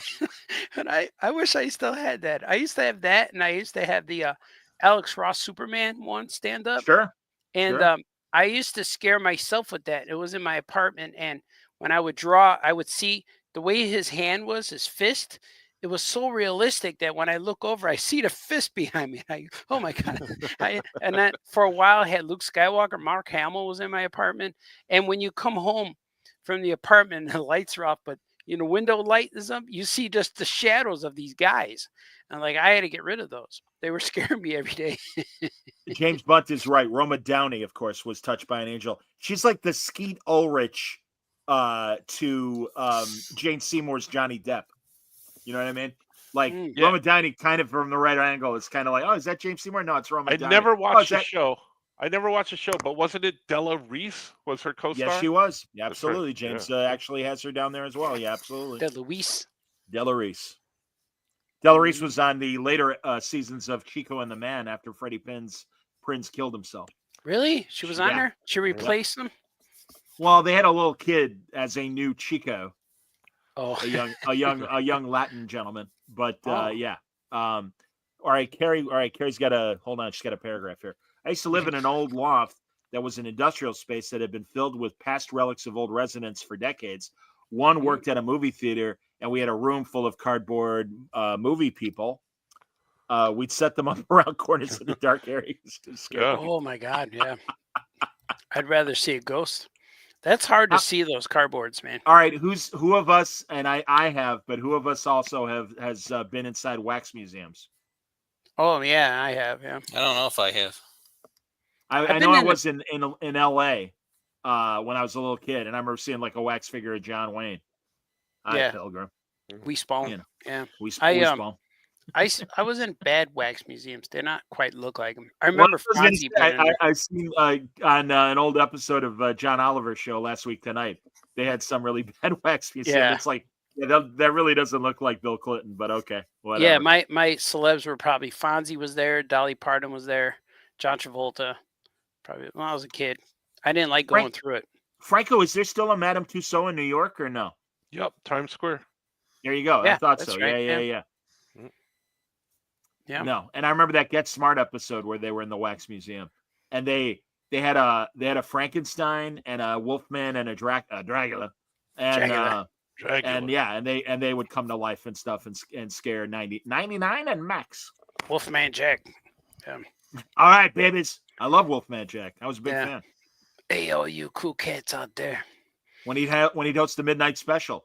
Ladies and gentlemen, Steely Dan. Yeah, it would have been cool to hear him interview Hulk Hogan. How you doing, Hulkster? What's up, brother? Go back and forth, back and forth. Yeah, and RFK could do the play-by-play and have all three of them in search of a throat lozenge. Yes. Is RFK grumpy like that too? No, but he's got the voice. He's got the. How you doing, brother? I'm fine. How are you? The worm says hello. That's why we talk like this, because there's fluoride in our water. Oh my God. Yep. Yeah. Great idea. Can't wait. Can't wait to have all my teeth fall out because they're going to get rid of the fluoride in the water. They are taking it out. Well, I don't know if we'll get there, but he's certainly been an advocate of taking the fluoride out of the water. But is it in there now? Yeah. Just to make it fresh, keep it clean. I don't know. Well, it was to promote dental hygiene. Although there are truly some doctors that say too much fluoride for children would not be good because it hurts them mentally in their development years. But it's like. Yeah, but it's like literally like, are you going to doubt like a gallon of fluoride? It's like, the amount is so minuscule. Yeah. I don't know. But we're all going to have British teeth. Hello. That SNL sketch, the British toothpaste. You ever see that? Yes, and also the when Lisa needs braces, and to scare her in needing braces, they show her the big book of British teeth. Yeah. And even King Charles is in there with his crooked teeth and everything. It's like, don't they make her go talk to Bleeding Gums, the saxophone player? Bleeding Gums Murphy. Yeah.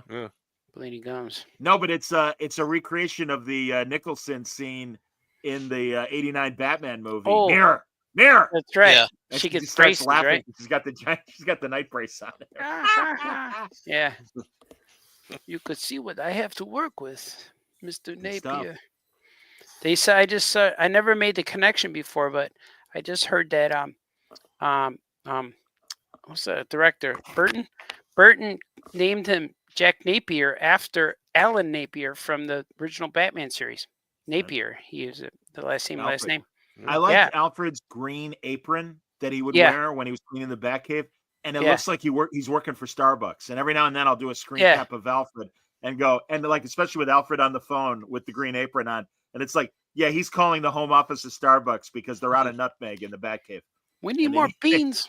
We need more nutcave, sir. Hello, sir. Mm-hmm. I remember seeing a clip, and it said when they brought Batgirl and she was still sleeping, and Alfred said, "Oh, I better go upstairs before she recognizes me." It's kind of fun. I forgot about that. Well, I think you're gonna do it when she's sitting in the middle between Robin and Batman, and Robin goes, "Gosh, Batman, looking at Batgirl when she's pretty or when she's asleep, she's real pretty." Oh, you're becoming a young man, Robin. Yeah. They both had thoughts, and they're like, "We better not. We're superheroes. We're good guys." Exactly. Gosh, Batman. James Bunt says he would recommend Della Reese's A-Team episode. She's an old lady being assaulted, and she warns them that they will regret it when she tells her son cut to Mr. T. I guess she was Mr. T's mom. Oh, Della Reese. Yeah. Who shot? You're going to shoot off my pinky toe from Harlem Nights. When she's the old lady prostitute and everything. Oh, I was thinking she's from that Designing Women. Who's that one? That's Della Reese. That's Delta Burke. Delta Burke. Okay, that's what I thought we were talking about. So who did she replace? Chico and the Man? She replaced Chico? She was just a neighbor on Chico and the Man, and because after Freddie Prinze died, they needed more adults to carry the comedy. I know Della Reese. So she was on there, and she also had a talk show when I was a really little kid. Because she's a great singer, Della Reese, back in the day. I just watched an episode. I don't know where or when of A-Team, and every person that shot a gun didn't hit anybody. Right. And then there was they captured the entire A-Team, and they were going to deliver them to the military guys. So they put them on a boat, and they're like, "All right, we're going to go here, and you go deliver them to the military guys." But they only left one guy driving the boat, and the other 4 A-Team members are just like tied up like at the bottom. I'm like, what are you doing? Like they're going to get out of this. It's ridiculous. Throw them in the water now. Yeah. Do you remember whenever like a van would roll over, they would always show whoever was in the van, like if they were bad guys in a van, get rolled over. They'd always show them get out, so you saw that nobody really got hurt, really bad. That, and also it's funny. I was checking in with Chucky today. Say it. Jughead. But he's like, yeah, you know what I've because I told him about it. I'm like, dude, I have no idea why, but I'm watching Jag like I've never watched it before. And he goes, oh, you know what show I'm rewatching is the A-Team. Oh, cool. Good for you, Chucky. Fantastic. All right, stand back, everybody, both for the audio and video. Here comes the nose blow. Oh, I got the silencer up my nose. I guess it's not as bad as I was expecting. Did you get that worm out of there? Yeah, I'm sorry. Yeah, the worm ate the nose passage. He's hanging out with his teeth.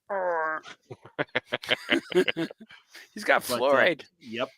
Johnny had to interrupt the fun, but is the I see. Well, yes, Mario. Mario wants to know if the book club that starts next Sunday a recurring thing. It's going to be a recurring thing. Yes, it will. Is that how you spell recurring? Like probably not, but that's all right. Are we joining a book club? What's that happening? Yeah, I said at the beginning of the show we're going to do. Me and Bendis are doing a book club between his Discord group and my patrons, and we're going to for the first book we're going to do Brubaker's Criminal. Hello. Totally missed that, but cool. Yeah, I heard that. Because Frankie doesn't pay attention when I talk. Yeah. Oh, I have some news regarding books. Oh yeah, let's hear it.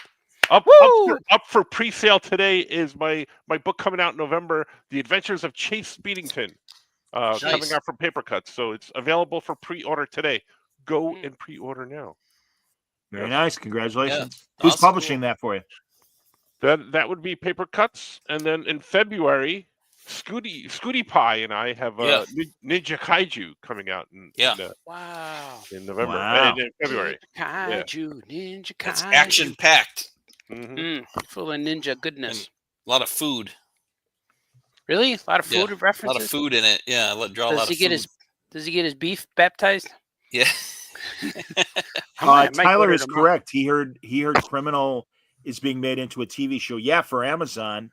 And last summer, Brubaker was in Portland where they were filming it and staying at Bendis's house, and all of Bendis's kids got to go visit the set as they were making this and everything. And Pete Beiser, how you doing, Pete? Saw a new Criminal book is coming out soon, the first one in many years. Excited. Yeah, that's Brubaker and Sean Phillips. They have Sleeper and other great collaborations over the years. That's cool. There you go. So yeah, and Rudy just read Criminal. He can't wait for the show. Yeah, Rudy, you're invited. Absolutely. All my paid subscribers of Patreon and Dennis's paid subscribers of Discord. Not only we're going to do it live, and people can watch, but if you actually want to be on camera or participate in the chat, that's the only caveat. It's like, no, you got to be a paid subscriber. Yeah. It's exclusive content you're making, Johnny. It's true. Kind of. Yeah, I keep losing subscribers on Patreon. And it's if I post, I lose like 2 guys. I don't think I posted in forever. Scootin Franco, is the kaiju a ninja SB things? It's a ninja that turns into a kaiju. It's ridiculous. Don't spoil it, Franco. Oh, sorry. It's in the name, Ninja Kaiju. Yeah. All right, there you go. Yeah. There's a lot of other ninjas in it too, and a lot of other monsters too. Yeah. Oh, I'm writing stories right now on ninjas too. Well, monkey ninjas. I remember them. Yeah, they're coming back. Yeah. Nice. Yeah, I just can't tell you the guys details, but man, I'm excited. Yeah, Ninja Kaiju is not up for pre-orders yet, but you can order The Adventures of Chase Speedington. Yes, you can. Wasn't the fine 70s and 80s actor Franco Nero in Enter the Ninja? Enter the Dragon. No, he wasn't in Enter the Dragon. That's Bruce Lee. But he wasn't in that. But Franco Leroy. He's Lancelot in the Camelot movie, and he made a bunch of spaghetti westerns in the 70s. Who's the guy? There's the when they go to the island, and they're all doing there's the white guy and the black guy. Yeah, the white guy's John Saxon. John Saxon. I love. I love that guy. Yeah, he was on the $6 Million Man when his face came off and stuff. Yes, right? Master Tron. Yeah, the robot. Okay. And all the gears and stuff inside his face. Very disturbing. I always get Franco Nero and that guy confused for some reason, and I don't know why. But yes. Yeah, they're very different people. But all right. Yeah, I don't know who. My brain swaps them all the time. Somebody somebody when we showed our Burt Kennedy episode, the director of Suburban Commando last week, is like, hey, for your next we call it scene missing when we do our movie things. And I got like the card you used to see when like, a missing part of a footage, scene missing. But someone's like, hey, you ought to do Burl Ives next. And we're like, the snowman from Rudolph the Red-Nosed Reindeer? Yeah. They're like, yeah. And it's like, well, he's had an interesting film career, but he did a TV show in the early 70s called The Bold Ones, and he and John Saxon were co-stars in that show. Oh, yeah. Be bolder. Be bolder. But I'm a big John Saxon fan. John He Saxon also kind of sort of looks like Joe Penny from Jake and the Fat Man yes, and Riptide. with less hair. He had Yeah. kind of a receding hairline. Uh-huh.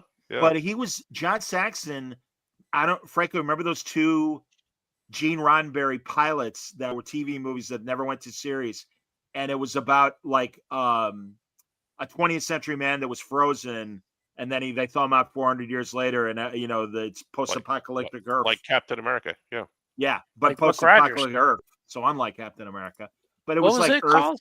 It's like Earth 2 or something like that. But one of them was John Saxon as the guy. He would have been the star of the show, That sounds cool. but it didn't make it.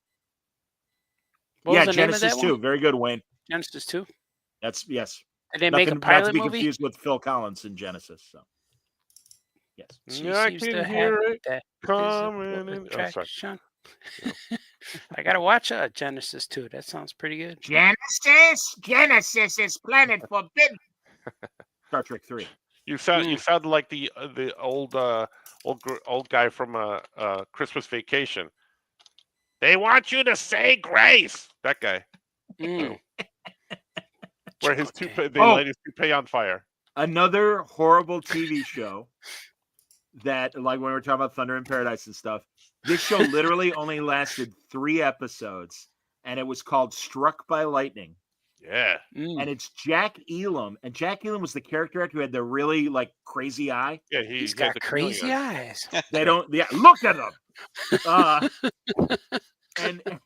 It's like it was like 1979, but it was such a like Bewitched, I Dream of Jeannie 60s premise and it kind of is like Young Frankenstein, but like 5 years later, where Dr. Stein inherits his grandfather's New England bed and breakfast, and it turns out he was a descendant of Dr. Frankenstein. Oh, And Jack Elam is the monster, and he's the caretaker of the place.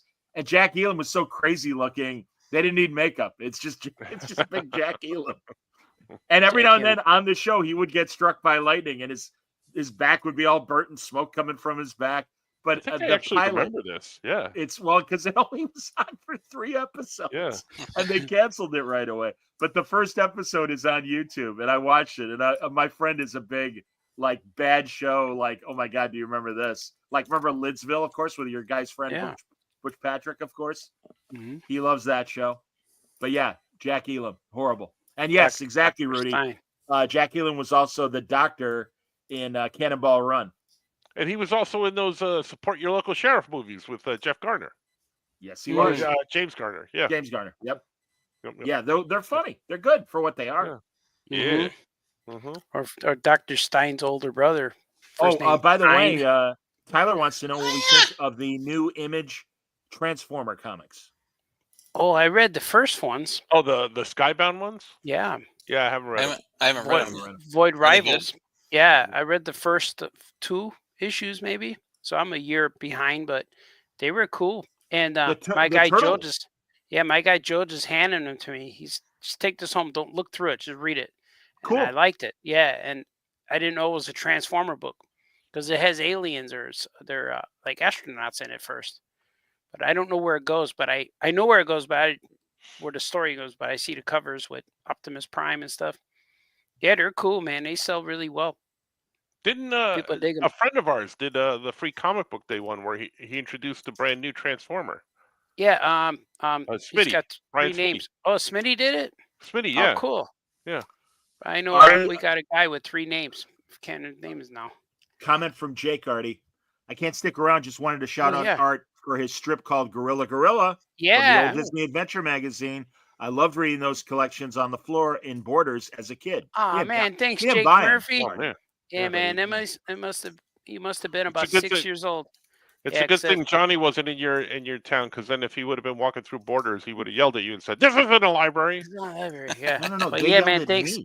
And it's cool. They I'm yelled at meeting a you, lot man. of those. I'm meeting a lot of the kids growing up who read Gorilla, and it's a really different experience meeting Gorilla fans than it is anyone else, because a lot of times people, when they meet me, they start crying when I'm in person because of the book, the comic. Well, that has nothing to do with the book. That's just it's just meeting me. you. Yeah, because I tremble in fear. But it's real cool, man. Thanks, Jake. You're awesome, and hopefully I get to work with them again in the future. We'll see how That'd be great. The cards play out. Mario says the Black Label DC book Superman Last Days of Lex Luthor was really good. I can attest to that. And I had our friend Mark Wade and the artist friend of ours, Brian Hitch, talking about those books. Yeah, those are great story. Great fucking story. Pardon my F, Bob. I have I have the first book here I got to read. It's Artie, and it only gets better because truly, like, I don't even want to spoil, but there's a lot of guest stars that show up because the whole story is Lex is dying and Superman is trying to find a cure. Oh, cool. Man, why? It's really, really. Well, I know and that's kind of what Lois says. It's kind of like All-Star Superman. Let them die. Let them die. Yeah. It's kind of like All-Star Superman, but different, like opposite. And that reminds me, I was in a Barnes and Noble because, as I showed you guys on Memorial Day, I had dinner with Gigantic Jeff. Oh yeah. Hey, Artie. Hey, hi, Artie. And after we said goodbye, I'm like, I'm still here, and I really didn't get a lot of steps in. Let me walk around a bookstore and get shushed by a lady, like Franco was saying earlier. Yeah, that was our experience at Barnes and Noble. But I saw on the Rare magazine rack, they had a $15, square bound magazine of Superman. And it had All-Star Superman, Superman for All Seasons. Nice. And one chapter of Azzarello and Lee Bermejo's Lex Luthor Man of Steel story. Yeah. Mm-hmm. And obviously with the movie coming out, I understand. But it was only $15. And I'm like, that's a pretty good deal for two graphic novels and an extra chapter. Yeah, absolutely. So, I was impressed. I like it. It was good. I like the part where I read Superman on the magazine rack. Lex Luthor, he's cool. I like him. I got a new heavy metal #1. Because they've once again changed their publisher hands. Oh wow! Oh wow! They're putting it out again. That's cool. Yeah, well, that's good. It's a good, good, solid title. Did they have the naked blue guy in there? Didn't they have a naked blue guy, or was he purple? They had naked everybody. That was Den, right? Den. He's related to Dr. Manhattan, isn't he? They both wear the same stuff. Probably an inspiration for Dr. Manhattan. Yeah. Absolutely. No, I don't think they were related because Den had a much bigger schlongy thingy than they were swinging around. Yeah. I remember love the heavy metal movie, and it's John Candy as Den. Normally, I'd be dead by now. Was it John Candy? Because it's great because like his inner monologue, he's still a scrawny little kid. Yeah. And then, but he talked, I too am from Earth. And he keeps scoring with all the hot naked chicks. This is great. 2 naked girls in a row. Yeah. I am purple as well. I used to be pink. Now I'm purple. Satisfy my appetite. The evil queen. This is great. Man, I haven't seen that since like that's a 18 great. years Did old. you see it in the theater already? No, I missed it. I was too young.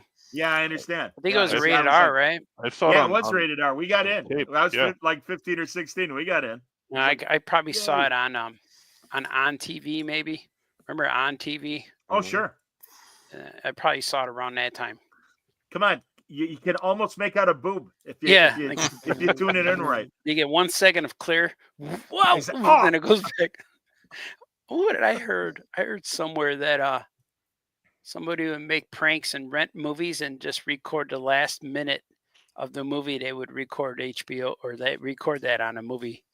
I forgot who I heard that from. That was pretty funny. On TV, that was early pay-per-view. Yeah, my dad would make the on TV boxes, and he figured out. He took a box and took the bits and the guts and figured it out. It was real basic, and so we always had an on TV box on our fridge or on our TV on our fridge. Yeah, our fridge played movies, but we had on our TV. But anyone who came over says, "Where'd you get that?" "Oh, I made it. Can I buy this one?" And so one day we'd have it, and one day it was gone. So I would want to watch Smokey and the Bandit, and I sit down and watch it. And where's the box? Like, oh, Dad has to make a new one. So he would make a new one every other day, and then someone would come over and buy it. So we never had movies for the weekend because someone would come over like, "Oh man, Dad, can you make one for us?" And I remember he used to use speaker boxes, like a speaker, like for a stereo. So the box on our fridge, our box on our TV was real big, and it had a button. It just had a button, an on-off switch, and a button. But that was real cool. But we had it sometimes. When the first Star Trek movie was on TV. And my buddy Cam, his family had on TV. That, and also when Larry Holmes fought Jerry Cooney, Artie, back in '82. Mm-hmm. Yeah, that fight was on TV. Yeah. And also the Rolling Stone concert. Yep. When Tattoo You. Yep. That tour. And that's the first time I ever saw George Thorogood. Oh yeah. He opened for the Stones. Yeah. Yeah, all my friends came over to watch the Stones concert, and he had the football pants on and purple shirt and stuff. Yeah, it was cool. And then a year later, they put the Who on there. The Who. That's the first time that. That's cool. Yeah, the first time I ever heard the Who. I never heard I didn't know who they were. So that was pretty cool. Oh, but, wow. Yeah, I my saw friends that live at Rosemont at the Horizon. Oh, cool. I know that one time my mom had all her sisters, my aunts coming over to watch Urban Cowboy. And right before Urban Cowboy came on, it got scrambled. So they were figuring out that they're going to get rid of all these bootleg boxes. And so we had a whole house of people, and then John Travolta, suddenly you couldn't watch him. He was like that porn. Like he was like, oh. So I had to fool with the antenna. It's almost there. So we wound up watching them with black and white and fuzz. I don't know. I just remember that. What was everybody's first rock concert in person? Oh, mine was Jethro Tull. Really? 1978. Mine was Lionel Richie. Truly, oh wow! I think mine was like Real Big Fish or something in 1998 when I was in high school. I don't know. Mine was in college. Mine was in college, and it was a Power Windows tour from Rush. Oh yeah. Yeah. Very nice. Because I didn't know about Rush or anything, and someone's like, "Hey, we got an extra ticket. You want to go see Rush?" I'm like, "I'll go." Mm-hmm. Then I sat there and I'm like, "What the hell? This is awesome!" Cool. Yeah. Yeah, I like Lionel Richie because he first concert, and he looked like the way he looks, and that's what I was so like. That's him. That's what he looks like. Really? That's him from the videos. Like that's John Ford. Yeah, that's Lionel Richie, and he came out and played on a white piano. He had wore a white suit and a white piano. And I was like, that's him. Yeah, it was pretty cool. God, that album, Can't Slow Me Down, I believe was the name of that, with Dancing on the Ceiling and everything. Yeah, we played. My college roommate played the shit out of that when we were kids. All night long, he played that. All night. Mm-hmm. I like Hello. Wow, B Thing's first concert was Billy Joel in 2019. How old are we all? Jesus. Oh, I feel bad for Billy Joel. He had to cancel all his. Yeah, he's sick now. Concerts. Yeah. I saw Billy Joel 3 times, like twice when I was in high school. The new songs were, of course, like Uptown Girl were the new ones. And yeah, he was cool. He had all black, but he had red socks, black tie, black shirt, black coat, black shoes, and red socks. I remember that. That's like, man, that guy's cool. And people always tell me. Go ahead, Artie. I said people always tell me that my dad looks like him growing up because my dad had hair like that. So they always said my dad looked like Billy Joel. So mentioning Ian Anderson, I was talking last night with the old DC editor, Bob Schreck. Yeah.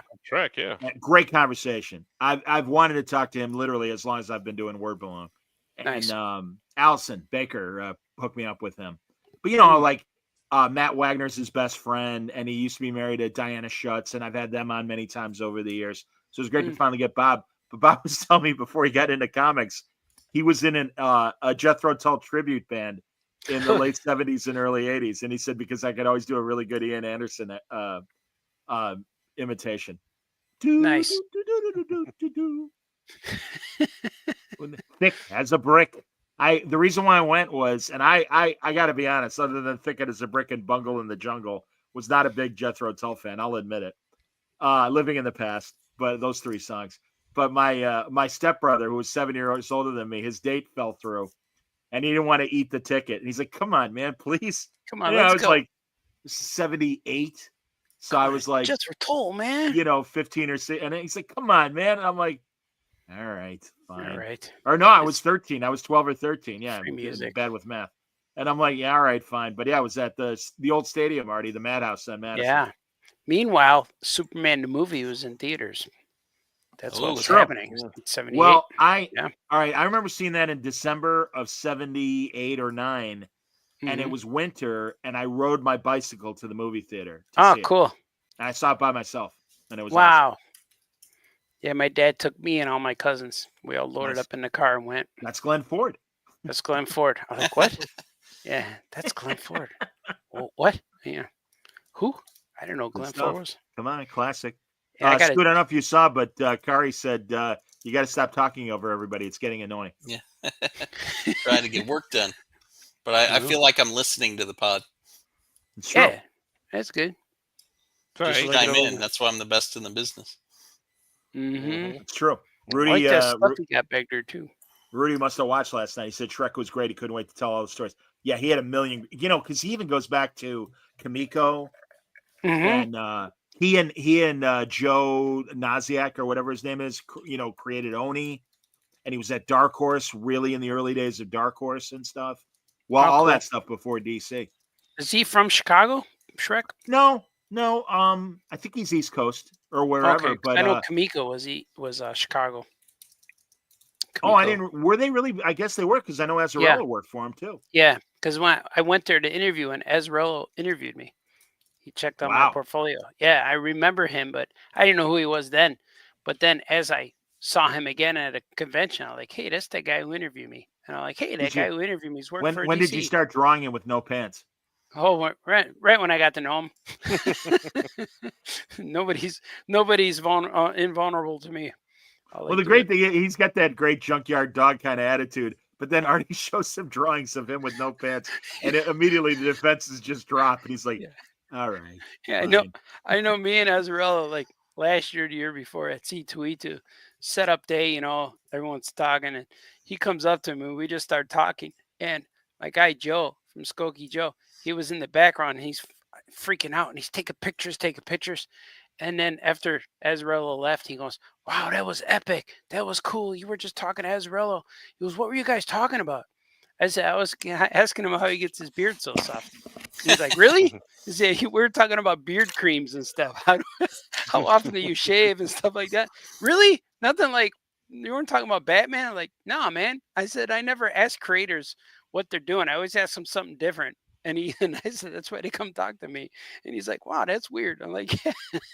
I didn't tell the C2E2 story that I had where I was at the Hyatt that you guys weren't there for, but Azzarello and Stephanie were there for. Oh, cool. Where it was Saturday night. I was going to have dinner with Dan Perrin of Archie, Tom King, Mitch Gerrits, Chucky, and my buddy who had just done a recent signing at in Harrison, Ryan Dunleavy. Oh yeah, I know him. So we were all going to Miller's. Nice. And but I told you guys, my legs were killing me, man. I'm finally gonna get a doctor to hopefully fix them and everything. But yeah, it's really, really bad. So we go, and it's 6. The show floor closes at 7. But I'm like, all right, Chucky, I can't take it anymore. I go, let's camp out at the Hyatt. We'll wait for everybody, and then we'll go to Miller's. Okay, fine. So we go over there. Of course, already it's packed with people. Yeah. And there was a guy sitting by himself at a table for 4. And he's done with his food. He's done with his drink. He's just texting on his phone. And he's this little twerpy guy. And I'm like, hey, listen, we're gonna camp out, if it's okay, and wait for our friends over here. And he's like, no, it's not okay. And it's like, well, you're done or whatever. He's like, well, no, I'm sitting here. It's my table. And I'm like, all right, my legs are tired. So I got on the opposite side of him. And I just bent over and just started texting and ignoring him. And he's like, get away from my table. And he's screaming at me. And he's like, will somebody please remove this person from my table? And again, I'm just ignoring him. And then he says 2 things to me. And he goes, I ran for Congress. And I'm like, did you win? And I give him this confused look. And I go back and and then he goes, I know the president. And I'm like, and again, I'm texting. And finally, he gets disgusted with, "F you, I'm leaving, F you." And I said, "Good, get the hell away from me." And I'm screaming back at him. And I look over my shoulder, and there's Stephanie Phillips and Brian Ezerell, and they're like, they're in shock. I voted for that guy. I know the president. Get the F out of here. Yeah, I know who he is too. Yeah. Mm-hmm. Hey, Franco, the Knicks won. And then Artie Franco would walk by, and I'm like, "Guys, you got to hear what happened." You got to hear it. I just got yelled at by a congressman. And as the guy's yelling at me, Chucky is like, at this point, 10 feet away, just backing up. Like, "Hey, dude. All right. I don't want any trouble." Hey, dude, he could arrest you, I'm sure he has protection. It could get pretty bad. There was I was not dinner. My wife and I, we were in the mall, and we were not arguing, but we were in a heated conversation. And so my spider senses were tingling and stuff. And you know those people in the middle of with those kiosks, like, "Excuse me, sir," trying to sell you something. There was a guy there, and he goes, "Can I ask you a question?" And I was talking to my wife, and I said, "You just did." And then I went back to the conversation with my wife, and he's like, "Well, you don't have to be a bleep, bleep, bleep about it." And my wife's eyes went whoop. Uh-oh. And I turned around, and she kept going because she knew exactly what was going to happen. And I was like, "Ooh, the black. Like, there was a big crowd and everything. And then I finally finished, and I calmed down, and I look around, and I couldn't find my wife. She went to another store. She was like, "I'm not dealing." She goes, "I know what's coming right now. I'm not dealing with this." Wow. Did I tell you guys what happened with my Cray-Baby adventures? I feel you, Johnny. I know what that was like. Go ahead. We were at my first show at the Chicago Comic-Con tables. I got my own table with the Cray-Baby Adventures, and I had made these big heads, costume heads for Raisky and my buddy Jurassic Ernie. They were both dressed like they were Jurassic Ernie's dressed like Slip Dooger, and Raisky was dressed like Kraysky. But they had these big paper mache heads. They're walking around passing out my flyers and stuff. And there was this little kid kept bothering Raisky, and he kept hitting him in the head with the roll of paper. He kept following him, hitting him in the head. So Raisky, I saw it happen. Raisky turned around, grabbed the kid by the neck, and body slammed him. Bam! And got on him. He got on him, and he started choking the kid. And then everyone surrounded. And then Kraysky's like, "Uh-oh." And then he let go of the kid, and then gave papers to all the guys who were watching him choke this kid. And he was so cool because he just got up and walked away, and the kid was like, "What the?" He just got choked by a giant Cray-Baby. I thought that was cool. That could have been the end of the Cray-Babies. It almost was. Raisky caught himself, but that was so cool. And he grabbed the guy. Doesn't grab the neck. He grabs this, like grabs that part. Like, oh, and he slammed the kid on his back. The kid was probably about 12, 13. But it turns out later that kid was the grandson of the guy who created the Green Lantern. Martin Nordell. Martin Nordell. Because the kid started hanging out with me later. And he said, "Remember me?" I'm like, "No." And he goes, "I'm the guy who got choked by your Cray-Baby character." I'm like, "Really? You're that kid?" And he goes, "Yeah." I said, "You shouldn't have hit my guy in the head with that paper." And he's like, "Yeah, I know." And then I found out that was Martin Nordell's grandson. My grandfather created the Green Lantern. Yeah. And that kid ran for Congress and was eating in that restaurant. He's like, "Hey man, you know who my grandfather is?" But the Cray-Baby almost ended the Martin Nordell bloodline. I don't know. That was Game of Thrones, man. He would have been done. Yeah. All right. Hey, hockey update for those who give a shit. Yeah, let's go. Hockey. Wayne says, "Woohoo! The Oilers are going to the Cup. Elbows up as the boys bring it home."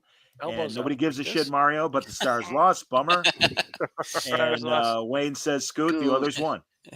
I told Wayne I'll root for the Canadian teams if they get in because they haven't won the Stanley Cup in years. Sure. Edmonton Oilers, right? Yeah, that's right. I was thinking Houston, but that's football. Yeah, that's not even. They don't even exist anymore. The Houston Oilers. Yeah, and they don't play hockey either. And then I told Franco earlier, his New York Knicks, that he's a diehard Knicks fan. They won today.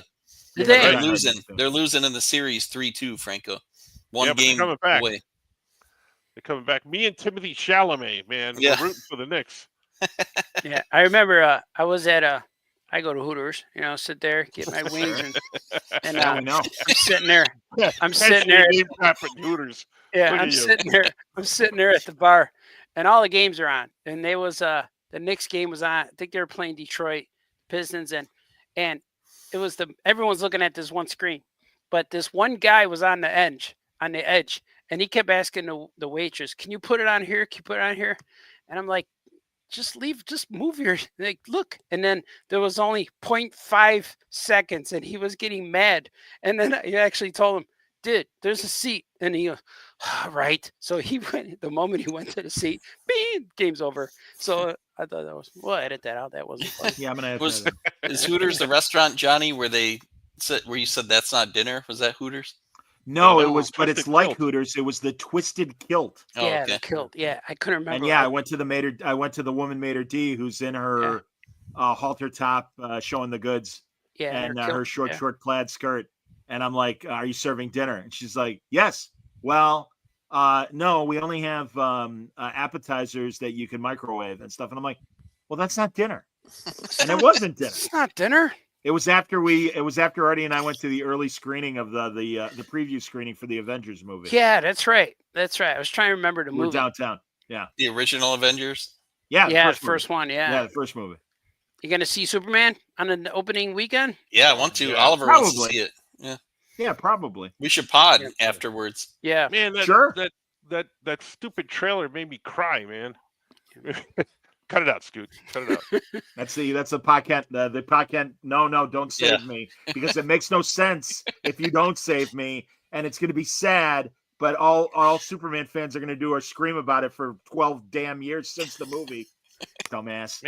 Man, I showed that trailer to my wife, and I got teary eyed, and she's like, Yeah, it "What's was the good. matter?" And I'm like, people were dying when he yells that in the trailer. I'm like, "Oh my God, that's Superman!" I'm like, I got so emotional. She like, said, "Damn." "Did you have permission?" No, I don't need it. Yeah, it was cool. Yeah, but like people are like, "Why is Lois being tough on him?" I'm like, she's not mad at him. She's being a devil's advocate, because these are the questions he's going to get when he's interviewed by somebody else. That's because we live in the world. Because he gave her permission to interview him as Superman. Oh, I That's know. what they were doing. Yeah. But that's what I'm saying. I'm sorry. I'm going to give you an honest interview. But that's Lois Lane reporter. That's what she it do. was perfect. Sure. Yeah, I like it. But Superman, Johnny, we live in an era now where reporters, if they ask a president a question like that, he gets mad and says they're nasty, even if they ask him a nasty question. I like that they're calling him Taco now. Trump always chickens out. Why are they calling him Taco? I missed that. Trump because always of the tariffs. Chickens out. TACO. Taco. Because these tariffs, he keeps chickening out, and every time he does, the tariffs go down, the stock market shoots way up because. Oh, good. Yeah. Very nasty question. It's very nasty. He said it was a nasty question. Well, it's what's her face with the eyebrows, Caitlin Collins, CNN. Boy, all right. Boy, that's another makeup. Man, the CNN, half the budget is for Caitlin Collins' eyebrow pencil. Yeah, because those are very severe eyebrows. Those are like Brezhnev eyebrows. But yeah, back to that Superman one. I also like the scene in the trailer where he's like, "Hey, eyes up here," and then he flies. He seems like he's got more attitude than any other humor. Superman. Yeah. And the kids were asking me. Somebody was asking me, what about Superman, and I said Superman does things because he can, not because he feels he has to. He's the one superhero. Like Spider-Man has the guilt and Batman has the guilt, but Superman does it because he can. And it's like I always say that it's like if you go to the grocery store and there's a little old lady can't reach the cans on the top shelf, you walk by and give it to her because you can. It's so easy. That's how Superman views everything. And there's been a lot of reveals of toys, and my brain goes to the toy and trying to figure out where it comes from. But there's a whole bunch of references to what me and Franco pitched as a Superman story. And there's references to our superpowers and our Superman family. And I kind of hope that this stuff is true to what I'm thinking, because then it would mean that James Gunn reads our books and read our pitch for Superman. Because it was a few years ago where we were offered to do in between stories for Superman, and the story we ended up pitching was a whole story, It was multiple issues, and I remember the editor asking me, how many issues do you need to tell this? And I said, just give me 12. Just give us 12 issues. We could do a whole year, or give us 6 here, take a break, give us 6, do something. When we need 12, it was how to bring them back and how to make them cool again. And we went through multiple meetings, like New 52 meeting, and then it led to this and this. So in our pitch, there was a moment where a pod was created in the fortress that had a baby in it, and the baby was created. And in our story, it eventually was turned out to be a Brainiac baby. It was like, and Superman looked at that baby as his brother because he comes from Krypton and stuff. So in the toys, they revealed that there's a baby Brainiac. They're calling him Baby Joey, and all the McFarlane toy reveals are revealing this little. What? Yeah, there's little baby green baby toy, and I don't know what it is. Yeah, I've seen it too. Artie. But if that's a reference to what our story was, because at the end of our story we had Brainiac comes back as in female form, and he looks, or Brainiac looks just like Lara, and that's why she's able to defeat Superman. So if that is part of the story, that would be something that I'm like, I bet James Gunn read our stuff. And also there's a character called Ultraman, who's is a real character in the DC universe. He's from the opposite Earth where the Justice League are bad guys. Yeah, the Crime Syndicate. Crime Syndicate. So on their planet, he's also Clark Kent, but so he would be a character that would be Superman, but he's evil. But in this trailer, he wears a whole bodysuit and he covers his face. So if that's something that where he comes from the opposite planet, and maybe he'll unmask himself and he'll be Superman.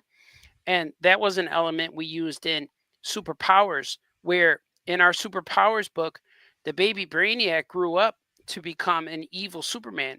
And he was green, but he had the Brainiac symbol, but he had blonde hair, and he became Superman. And in our book, the unknown Superman came from the future and fought Prime L. His name was the evil Superman. They fought, and the unknown Superman unwrapped himself, and he revealed that he was Prime L from the future, and he took Prime L, the evil Superman, back to the future to become the Superman of the future. So if that has any element to this Ultraman guy, and if that's any trace of a story like that, I know they read our stuff and our pitches. So I'm hoping like that Ultraman and that little baby Brainiac is like. I don't think it was connecting. Because we weren't invited on a set visit. We weren't, part of the group. But we didn't get our. But we also didn't get our names in that Teen Titans Go movie, and that lifted the artwork really from. So like, that's so really they don't loud. have to do anything, and the Super Bet movie exists because of the books were successful. That's right. I know it's not the same characters or story, but why would they make that if I didn't make 50 books? It's very disappointing, guys, that they didn't acknowledge you for both of those movies. Yeah, I saw some images of the Ultraman action figure. Yeah. And no disrespect, Artie, but I hope it isn't Earth 3 Crime Syndicate Ultraman. And because because really, guys, the one thing I hate when we get advance word and all these YouTube shows, and I don't like this, and it's like, watch the movie and then we'll discuss. Right. But that said, hold on. My point is, I hope that it's not a parallel world Superman that is this Ultraman, because my only fear is that they might be overcomplicating this movie, and as it is, shoving in Hawkman and Green Lantern and all these other Mr. Terrific. Metamorpho, absolutely. Supergirl. And I love all these characters, but it's like, keep it simple and take your time. Yeah. And I don't want him to make the same mistake they made with the Zack Snyder movies. And it's like, you don't have to rush. But I don't think he will. I mean, he handles groups really well. Just look at the Guardians of the Galaxy movies. You're right. I mean, he did. And whatchamacall, Suicide Squad. Peacemaker also. Yeah. And Peacemaker. But like when Guardians of the Galaxy was announced, I'm like, what? He's doing this with these? Like, what are they thinking? I went to go see that movie. I was blown away. I'm like, this has so much heart. It was just So I have high hopes, and the trailer. Oh, me too. Yeah, no. But the trailer, like, people are criticizing, the Lois Lane about the question. I'm like, no, that's that Lois Lane. That's You're damn exactly right. what Lois Lane would You're do. damn right. Yeah, she's tough. Him yelling. People were dying. That's fucking Superman. That's I'm with what you, he man. does. No, I'm absolutely with you. Yes. Yeah. So the I love Gardner being, Guy Gardner with Nathan Fillion being like, like smirky and like attitude, and that's Guy Gardner. Yeah, Like, that's it. Yeah. Just those small instances of those characters makes me feel really good about this movie and I agree. I have really high hopes for it. Yeah. Yeah. No, I really like the fan theories before the movie, but then once the movie comes out, you're like, okay, it's like the fan theories are gone. And Let's you always watch it, wish, like especially with some movies, you always wish they went a certain way, but when they don't, you can't really get mad that they didn't, because that's the movie they gave us. They did, yeah. Ultraman could be a clone. He could be Bizarro under there. Yeah, from what I understand too, the toys are spoiling a lot of things, and there's a toy 4-pack with Guy Gardner, Ultraman, Superman, and Lex in a Lex suit, and the title of it is called like Lex's Lab Experiment or something like that, and it has Crypto and that baby Brainiac in case. It may not be Brainiac, but he's a little green baby, and but from what that tells me is that there's going to be experiments with the baby, but maybe Ultraman is an experiment. And maybe when Ultraman takes the mask off, maybe he's a green alien like that baby. That's all I'm thinking. Something or Bizarro. Like that. A Bizarro something. But I think the Ultraman comes from Lex's lab somehow. Maybe he might be like that Nuclear Man. But we'll see. We'll see what happens. And what the thing about with the characters, what I was hoping for was that when he's in the snow and he whistles for Crypto, I said before they showed this new piece that I said it would be cool if the movie opened with that, because then he could go back and get fixed up at the fortress, and then all of these scenes could be more him like flashbacking, because if you tell him in order, it might be a lot, but if you skip around, he says, what are you going to do when the Justice League came? Maybe the whole movie is Lois interviewing him and they're flashback in between. That would be a cool way to maybe show scenes that you don't have to start beginning, middle, end. And I don't know, maybe they'll fit in stuff like that, because there's a lot. It seems like there's a story just around the Kaiju Ninja thing they got going on. So what? So maybe, wait a minute. What? Kaiju He's not wearing a what? mask. Maybe this is the origin of the Ninja Kaiju. But like, there's a lot, and I hope, man, I can't wait for it. I think it's gonna be good. I don't think it's gonna disappoint. But just the trailers are getting better and better. And that 5-minute trailer with the fortress coming out of the ground, like that was amazing. That's what sold the movie for me. And then also Crypto again, barking with the screen open up or the S lighting up. Yes, yeah. But all I know is if that was Streaky instead of Crypto, Superman would have been dead. He would have lying in the snow dead, and the cat would have eaten his face. Like you guys' cartoon. Yeah, like you guys' cartoon. Absolutely. Streaky doesn't forget. So we'll see. When I told you guys when the first trailer came out and we saw Crypto, I immediately did the screen cap of Artie, me, and Jimmy being saved by Crypto. Yeah, I put on social media. I know what it's like to be saved by Crypto. Yeah, you do. Yeah. So did you guys Yes, did you guys see the Peacemaker 2 trailer with Guy Gardner and Hawk Girl? Are they in it with him? Yeah. So it's a little clip, and they bring Peacemaker into like an interrogation room, and he sits down. And it's and they're interviewing him, right? Yeah, they're interviewing him, and Guy Gardner is real cocky. They're like, "This guy sucks," and they forget that the microphone's turned on, so Peacemaker can hear all of them.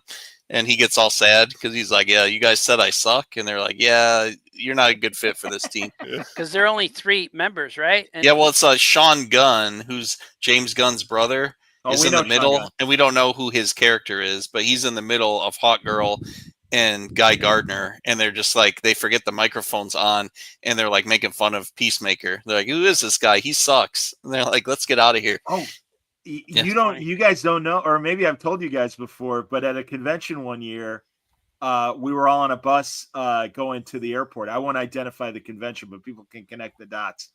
And we're waiting, and it's all these, comic creators and different people. And the bus driver goes, "Yeah, we got to wait for Sean Gunn." And we're like, all right. And then literally it's like 4 or 5 in the morning. Yeah. Because we're all getting like 6 a.m. flights. And literally, we're waiting for like 20 minutes to go to the airport. And finally, Sean Gunn struggles to the bus. And he's like, yeah, sorry, I thought I was getting my own limousine. And all of us are like, it's like, yeah, just shut up and sit down. Yeah. Get in the van. Exactly. And it wasn't literally, Artie, it was a bus. It was big. Oh, wow. And yeah, we're just like, just shut up and sit down. Chucky was with me as well. Chucky. But yeah, he's like, hey, remember Sean Gunn? I'm like, yes, I do. So, and I listen, I love Sean Gunn. I love him in all the Guardians movies. And I know he's James's brother and whatever. But yeah, I was not happy with Sean Gunn at 4 a.m. I know when we were riding in the van with Guggenheim, Steve Yes. Guggenheim. Yeah, and Mark, at the end of the Mark. trip, I was calling him Goog. Later, Goog. Because he brought it up first. He told me I remind him of Vince Gilligan. The way he said we look like related to him. Breaking Bad and X-Files writer. Yeah, Absolutely, we started man. talking about Breaking Bad. I remember telling him on the way there what he should do with Superman on the CW, and he kept quiet. And then they ended up doing all that stuff. They gave him his own series and this and that. It was they always wanted to give like the Arrow producers wanted to use Superman more and more, and Warner Brothers and the movie side are like, no. And they really kept like putting up, even on Supergirl, it took like a season before finally Tyler Hoechlin was physically there as Superman. And by the way, all right, I can say it. Mitch has announced it that Superman and Lois from the last show are going to be at Terrificon this summer. That's cool. That's going to be great.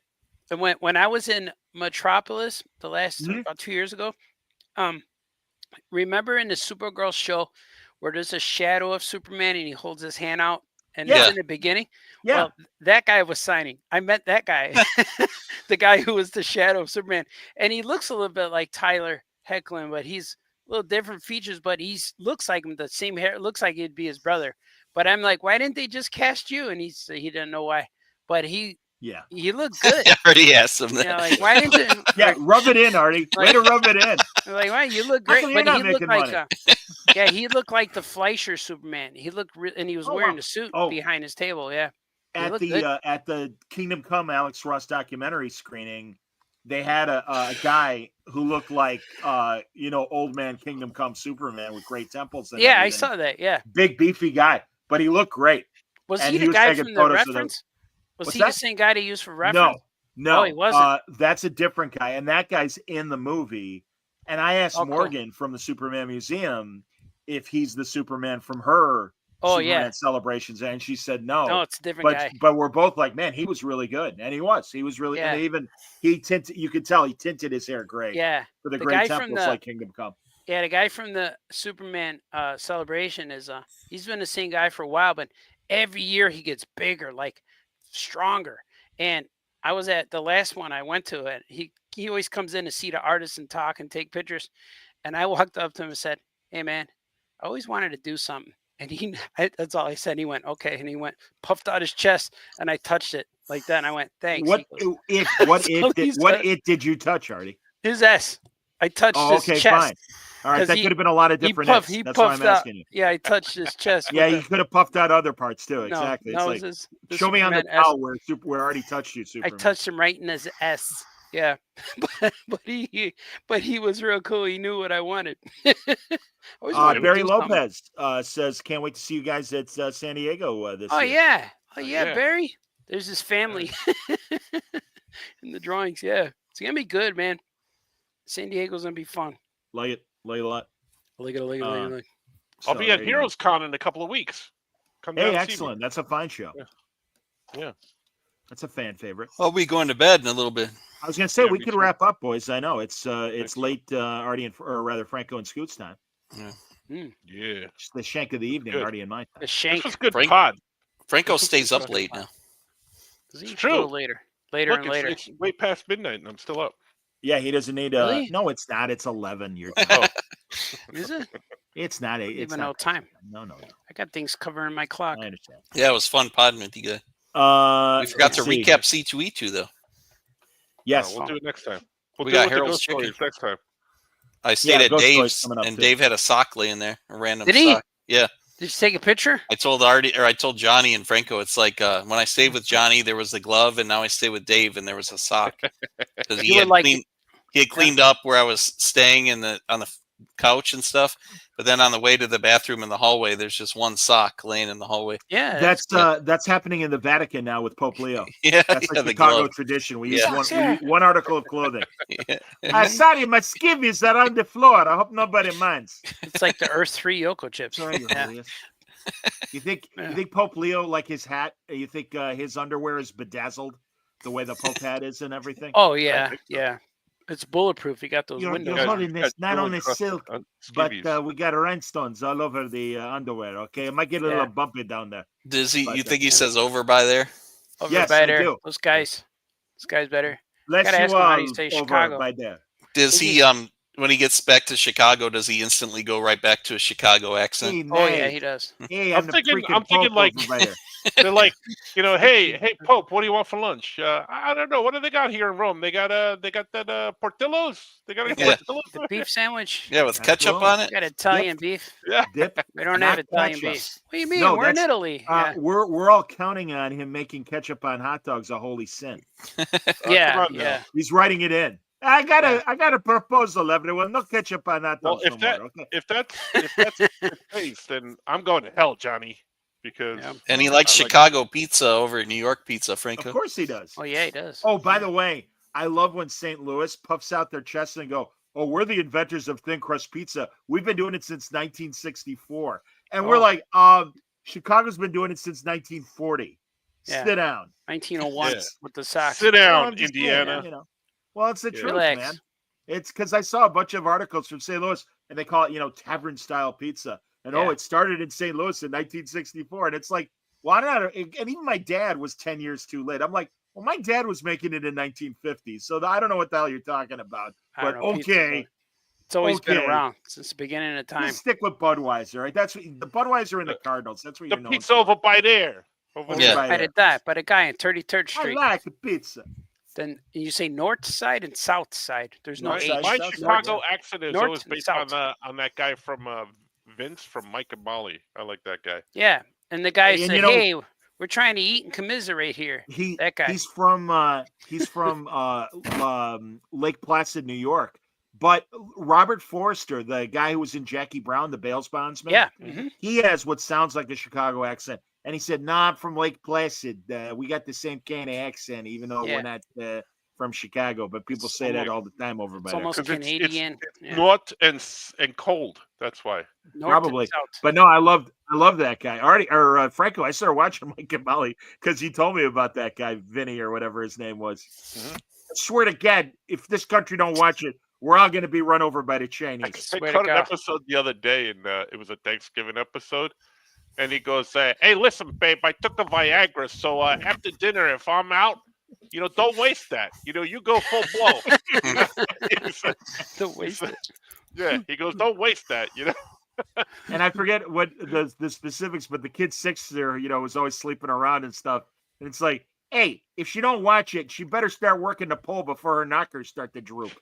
And it's like, beautiful. Thank you, Vince. Fantastic. Can't say it no more. Well, I just did.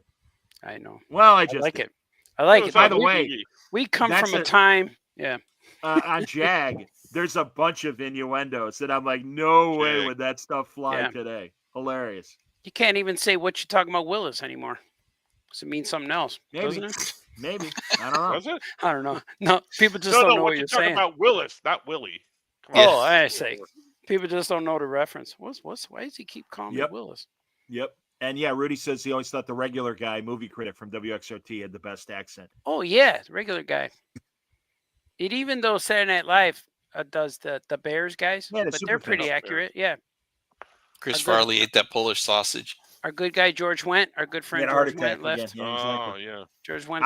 Dude, that was like literally it took all the Pope Leo wind out of our Chicago sales when George went. We're like, oh man, we love. Oh man, favorite son. Yeah, absolutely. I mean, truly, we all love George Wendt. Yeah. I didn't know he was Jason Sudeikis' uncle. Yeah. Oh, yeah, they're related. Yeah. I knew that kind of, but then I forgot. And then when it was reminded, I'm like, oh, yeah, that's right. Yeah, pretty cool. Pretty cool. All right. Follow us when you see us. Top Pope. Yeah. Over by there. That was good pod, boys. Yeah. That was good. How about it? Was fresh. You guys are awesome. Come back and goodbye. Come back and watch us talk about Superman. You guys are awesome. Yeah, that's the Nice to each plan. other. All right. Stand by. Okay, bye-bye.